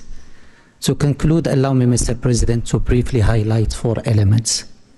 The conditions set in phase 2 of the your 20-point plan should be met for the success of our action. Preserving stability in the West Bank is crucial. The Palestinian ownership is important through legitimate institutions. Lastly, you are, Mr. President, the only leader able to bring peace to the Middle East. We hope that the stabilization of Gaza will help launching a global and genuine peace process based on the two-state solution. Thank you. Thank you. The Minister of Foreign Affairs of the Republic of Turkey. Mr. President, distinguished participants, after 2 years of immense suffering, ceasefire in Gaza has been achieved thanks to President Trump's personal engagement and our collective efforts. Yet the humanitarian situation remains fragile, and ceasefire violations continue to occur. A prompt, coordinated, and effective response is therefore essential. President Erdogan remains fully committed to Gaza's security, stabilization, and recovery. Turkey has already been providing immense amount of humanitarian assistance to Gaza. We can also contribute meaningfully to the rehabilitation of health and education sectors, as well as the training of the police force. In addition, we are prepared to provide troops to the International Stabilization Force. Mr. President, Turkey will continue to support your efforts towards a just and lasting peace. We remain convinced that the foundation of such peace is the two-state solution. Let us work towards that objective for the benefit of all peoples of the region. Thank you. The Minister of Foreign Affairs of the State of Kuwait. I'll be delivering my statement in Arabic. فخامة الرئيس دونالد ترامب رئيس الولايات المتحدة الأمريكية الصديقة رئيس مجلس السلام أصحاب الجلالة والفخامة والسمو والمعالي الحضور الكريم السلام عليكم ورحمة الله وبركاته. أود أنقل لكم تحيات حضرة صاحب السمو الشيخ مشعل أحمد الجابر الصباح حفظه الله ورعاه أمير دولة الكويت، وتمنيات سموه بالتوفيق والنجاح لأعمال هذا المجلس. كما نتقدم بخالص الشكر لفخامة الرئيس دونالد ترامب على جهودها المقدرة والرامية إلى المساهمة في التوصل إلى إنهاء حالة الصراع، بما يؤول نحو إقامة الدولة الفلسطينية المستقلة على حدود 4 من يونيو لعام 1967 وعاصمتها القدس الشرقية، وفقا لقرارات الشرعية الدولية بما فيها القرار 2803 ومبادرة السلام العربية. إننا نجدد دعم دولة الكويت المبدئي والثابت والتاريخي للشعب الفلسطيني الشقيق وقضيته العادلة، ولطالما كانت القضية الفلسطينية ودعمها تشكل أحد ركائز السياسة الخارجية الكويتية، الأمر الذي يحتم علينا دعم كافة الجهود والمبادرات الرامية لإحلال السلام، بما فيها خطة فخامة الرئيس الأمريكي دونالد ترامب ذات النقاط 20، معربين عن أملنا باستمرار نجاح هذا المسار، والذي يظل مرهونا بالتكاتف وتضامن المجتمع الدولي. ختاما، مالية بقيمة $1 مليار أمريكي على مدى السنوات القادمة، دعما لجهود مجلس السلام وتأكيدا على التزام دولة الكويت الثابت بدعم كل مسعى يهدف إلى رفع المعاناة عن الشعب الفلسطيني الشقيق وتحقيق الأمن والاستقرار في غزة. والسلام عليكم ورحمة الله وبركاته. Thank you. The Minister of State for Foreign Affairs of the Kingdom of Saudi Arabia. Thank you, Mr. President, distinguished members of the board, distinguished guests. It is a pleasure to be here with you as we embark on a journey towards establishing a lasting and just peace in the Middle East, a peace that results in 2 states, Israel and Palestine, living side by side in peace and security, a peace that results in transforming our region from death and destruction to hope and prosperity by integrating the region, bringing together its resources, and unleashing its potential. The Kingdom of Saudi Arabia, Mr. President, has been seeking peace and justice in the Middle East for a very long time. In 1981, King Fahd offered the 8-point plan, which was adopted by the Arab world at the summit in Fez, that essentially established or reconfirmed the notion of land for peace. In 2002, Saudi Arabia, the late King Abdullah, launched the Arab Peace Initiative, which was adopted by the Arab world unanimously, as well as by the Islamic world. Today, the custodian of the Holy Mosque, King Salman bin Abdulaziz, and His Royal Highness Crown Prince Prime Minister Mohammed bin Salman are working towards realizing a vision for peace and prosperity and security and integration in our region. So, Mr. President, we look forward to working with the Board of Peace to establish this noble objective, and I'm pleased to announce that the Kingdom of Saudi Arabia will pledge $1 billion over the next few years in order to achieve this objective, to work towards alleviating the suffering of our Palestinian brothers and bring them the peace that they and the whole region so desperately desires. So thank you very much and good luck to all of us. Wassalamu alaikum wa rahmatullah. I know there were a few more leaders who wanted to quickly share a few words, so we will go to the President of the Argentine Republic, Milei. Señor Presidente, distinguidos miembros del Board of Peace, la nueva Argentina ha adoptado una posición clara en política exterior. Defendemos de forma inclaudicable el derecho a la vida, la libertad y la propiedad y sus instituciones derivadas, la igualdad ante la ley, la libertad de expresión y el libre comercio. La defensa de esos derechos no es negociable, es un prerequisito para la paz. Pero no todos los actores internacionales juegan con las mismas reglas. Hay quienes rechazan esos derechos, los pisotean y se benefician de lo que los demás respeten. Frente a ellos, la buena voluntad no alcanza. Necesitamos instituciones con voluntad y capacidad de hacer valer las reglas. La paz duradera no se construye sobre consensos que ceden en lo fundamental. Se construye sobre la determinación de defenderlo. Si vis pacem, para bellum. La Argentina participa de este Consejo con la convicción de que la paz exige decisión política y una arquitectura institucional capaz de sostener soluciones reales en el tiempo. El presidente Trump ha predicado con el ejemplo, mediando el acuerdo de paz en Gaza, acuerdo que luego ratificó la resolución 2803 del Consejo de Seguridad de las Naciones Unidas. El Consejo de la Paz nace como expresión de ese liderazgo, con el mandato de ejecutar un plan de pacificación y reconstrucción, y los mecanismos para hacerlo, entre ellos una fuerza internacional de estabilización. En esta etapa inicial, Argentina está lista para contribuir. Ponemos a disposición la colaboración de nuestros cascos blancos. Nuestra trayectoria en operaciones de paz es un capital probado que ponemos al servicio de la fuerza de estabilización. Creemos en una diplomacia que asume riesgos para alcanzar la paz. Creemos en el liderazgo que enfrenta desafíos complejos con determinación, como el del presidente Trump.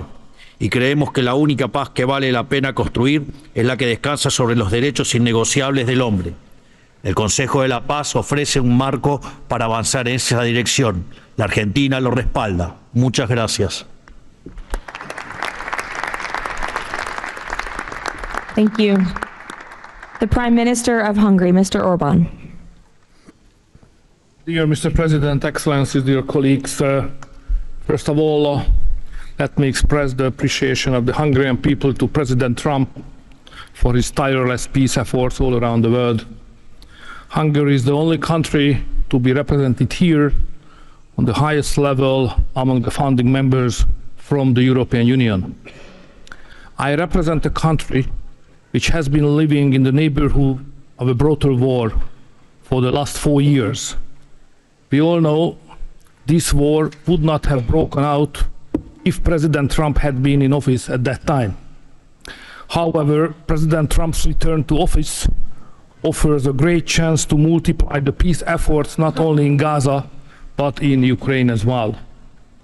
We in Europe understand clearly that the security situation in the Middle East, and especially in Gaza, has a significant impact on the security of Europe. Therefore, our participation in the Board of Peace is not only based on principle, but also on our own security interest.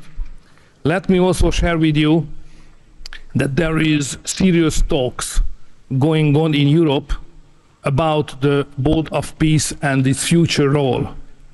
We understand that during the recent decades, international organizations have failed to fulfill their role to preserve peace and stability worldwide. Therefore, new initiatives are needed to bring forward the issue of peace globally. We are sure that President Trump's initiative to establish the Board of Peace is such a step to the right direction. President, we are proud to be among the founding members, and we are happy to be in such a great company. Thank you very much. Thank you. President Peña of Paraguay, who tapped my shoulder, wants to say a few words. Yes, thank you, Caroline. Thank you, President Trump. Thank you for bringing hope again, President Trump. I think that of the many things that you have achieved in the last 12 months as President of the U.S., I think the greatest thing, and I'm probably the youngest head of state here, is hope, President. We have lost hope about solving problems for many, many decades.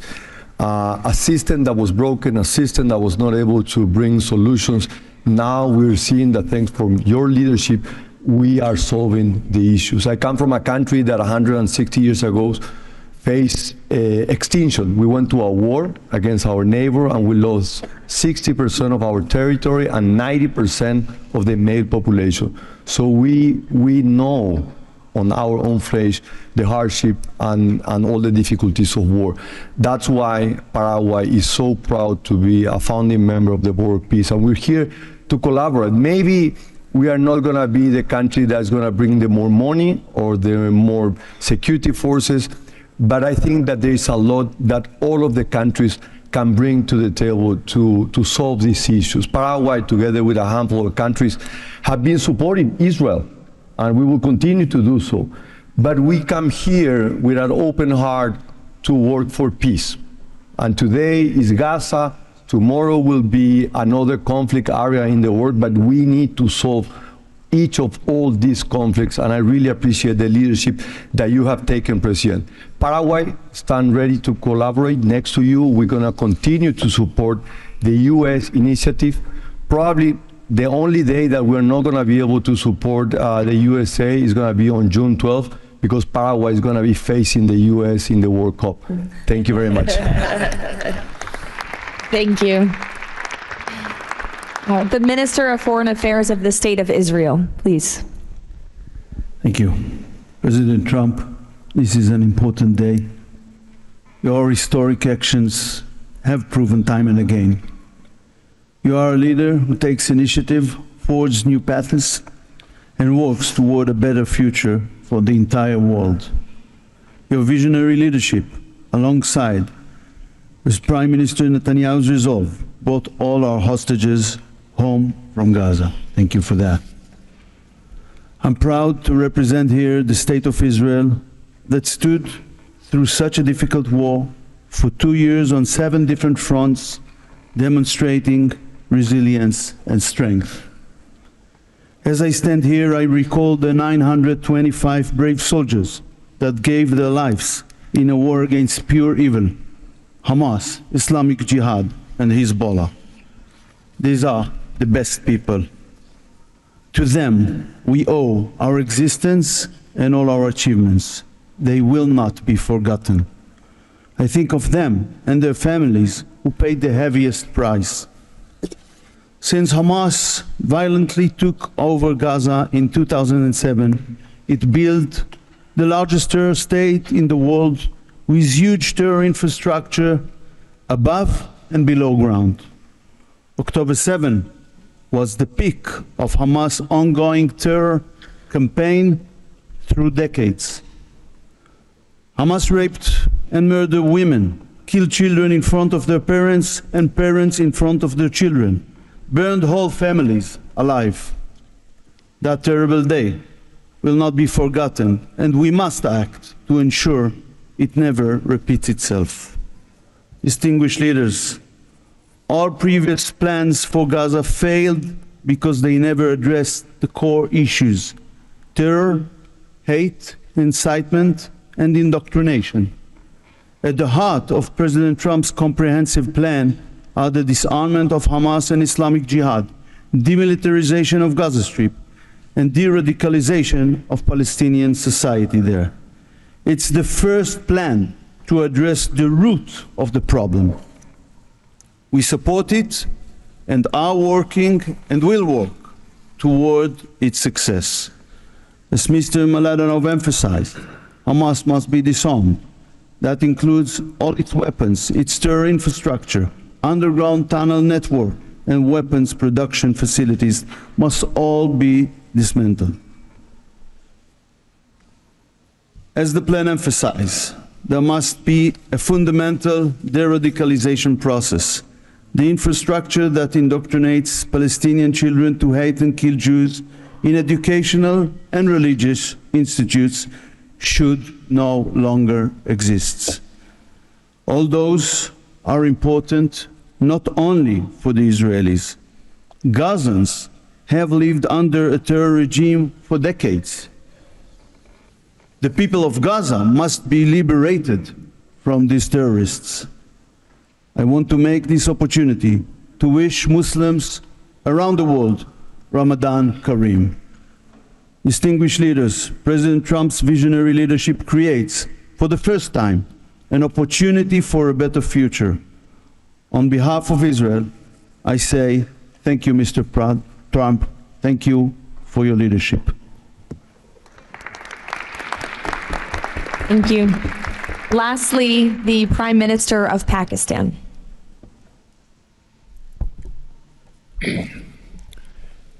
Bismillah ar-Rahman ar-Rahim. Your Excellency, President Donald J. Trump, members of the Board of Peace, distinguished guests, ladies and gentlemen, Assalamu alaikum and a very good morning. It's a great honor, Mr. President, to attend this inaugural Board of Peace meeting in this holy month of Ramadan, and may God reward you and make you successful in your efforts to bring lasting peace in Gaza. Mr. President, we deeply appreciate your unique initiative and your dynamic leadership in advancing peaceful solutions to conflicts across the globe. Your bold diplomacy has surely brought calm to many international serious hotspots. Your timely and very effective intervention to achieve ceasefire between India and Pakistan potentially averted loss of tens of millions of people. You have truly proved to be a man of peace. And let me say, Mr. President, you are truly savior of South Asia. The people of Palestine have long endured illegal occupation and immense suffering. And to achieve long-lasting peace, it is very important that ceasefire violation must end to preserve lives in advance reconstruction efforts. The people of Palestine must exercise full control of their land and their future in line with UN Security Council resolutions. Mr. President, we must work together towards a credible pathway to Palestinian self-determination through the establishment of an independent, sovereign, and contiguous state of Palestine in line with the relevant resolutions. Mr. President, we hope that under your visionary and dynamic leadership, we will ensure a just and lasting resolution to the issue of Palestine. And today is a day which will mark a place in the annals of history that through your efforts, through your untiring support and great efforts, long-lasting peace in Gaza will be achieved, will be your legacy for all time to come. Thank you.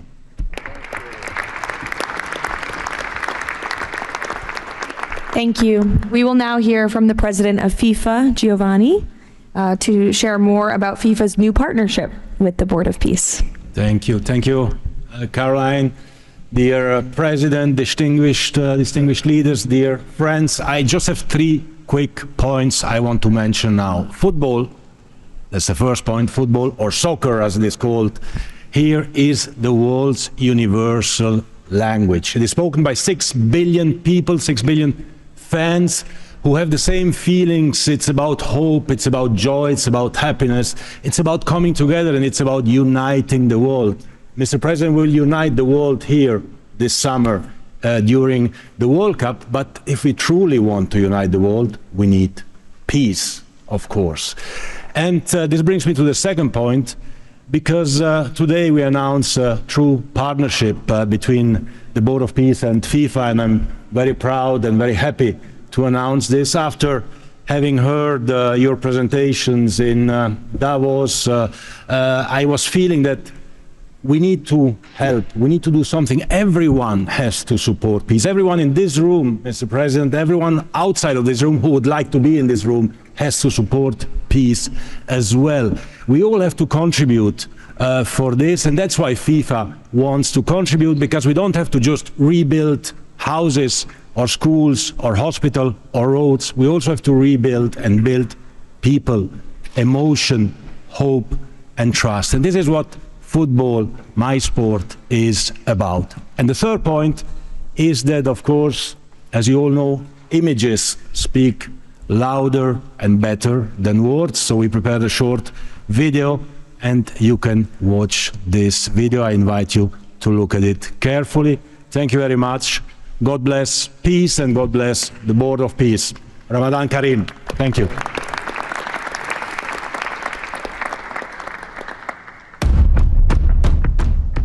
In a world where conflict has silenced playgrounds and broken routines, there is one language that still unites hearts: football.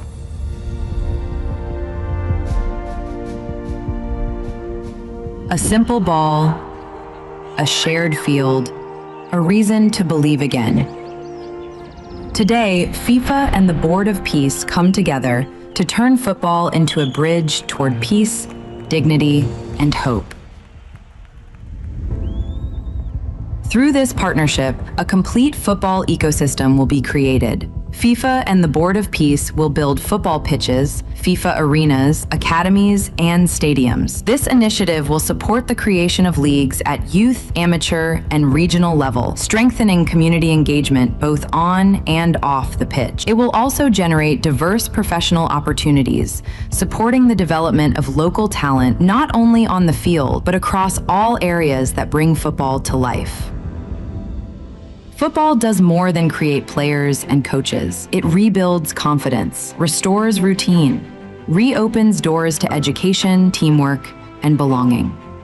Local communities take the lead. Parents, teachers, volunteers, youth leaders, all becoming part of a shared mission to heal, to rebuild, to move forward together. Around every pitch, new emotions and long-lasting memories emerge. Community matches, fan gatherings, youth education, and sport programs. New job opportunities appear to become coaches, players, sport doctors, administrators, events organizers.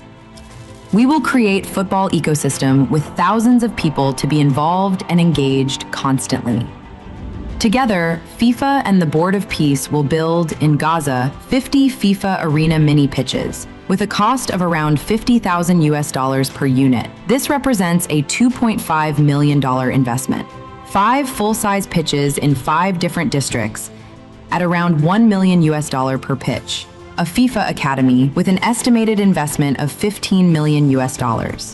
And a national stadium for 20,000 to 25,000 spectators, valued at around $50 million. These investments will create a complete football ecosystem designed to support communities and future generations. FIFA and the Board of Peace, united for football, committed to peace.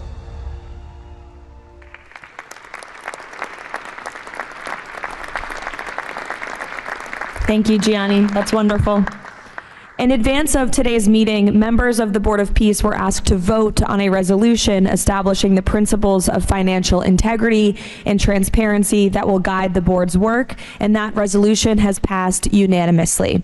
So now President Trump, as chairman of the board, will sign the resolution in the presence of a quorum of the board.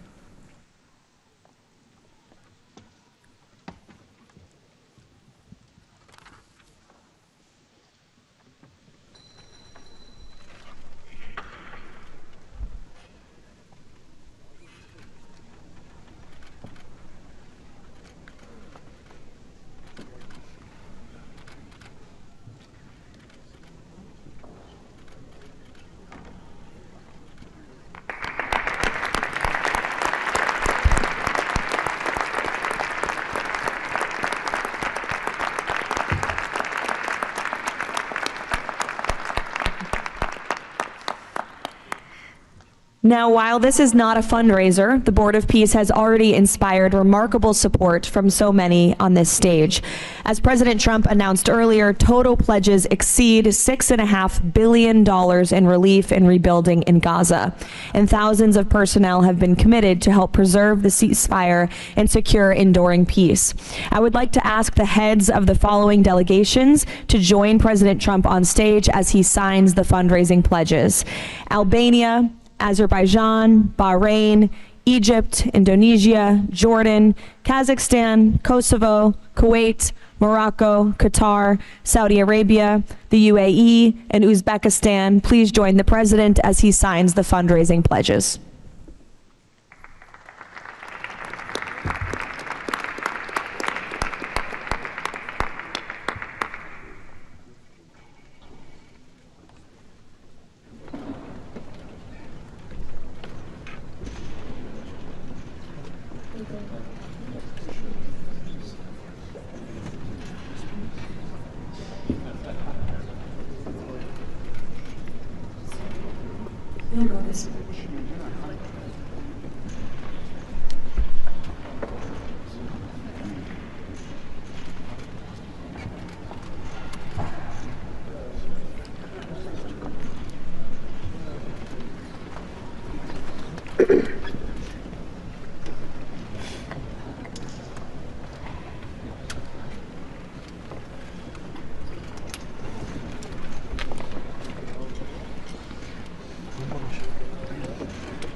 Congratulations. Now, President Trump, if you would like to say a few words to conclude, and then you have the honor of gaveling out the first ever Board of Peace meeting. Well, thank you very much, Caroline. And I will say that this has been, I think, will maybe be one of, if not the most important day of our careers. And we've had some pretty good careers up here, but this is something very special. And we're going to straighten out Gaza. We're going to make Gaza very successful and safe. And we're also going to maybe take it a step further where we see hotspots around the world. We can probably do that very easily. This is a tremendous group of powerful people and brilliant people. And I think that we can do things that a lot of other people would not be able to even conceive of or think of. We will help Gaza. We will straighten it out. We will make it successful. We will make it peaceful. And we will do things like that in other spots. Spots will come up. Things will happen that nobody's even thinking about now and not even conceivable. But we will take care of a lot of things, and we'll work again with the United Nations and bring it back to health. It needs help. It's got tremendous potential, but it needs a lot of help. And I think we can start with doing that pretty soon, Michael. I think we're going to work on that very strongly. We can fix up even the building physically. I love to see beautiful buildings. I like to see buildings fixed up physically, not look like they are in disrepair. We don't like that.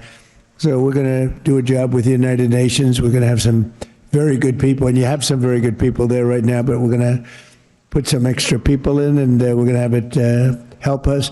But most importantly for today, the Board of Peace is going to lead the way in Gaza. We're going to make Gaza an example of success and safety and unity. And it's an honor that you're here. And I want to thank the media for being so respectful. You're really amazing. It's given the Board of Peace the respect it deserves. These are the most powerful people in the world, the richest people in the world through their countries. And they have made a tremendous commitment, and the United States likewise has made a tremendous commitment. Thank you to everybody for your involvement, and we look forward to working with you over the years for many, many reasons, many very, very good humanitarian reasons. Thank you all. Thank you very much. Thank you. Thank you, Mr. President. Thank you. Thank you, everybody. Ready? Thank you. We'll take it with us. Thank you, everybody.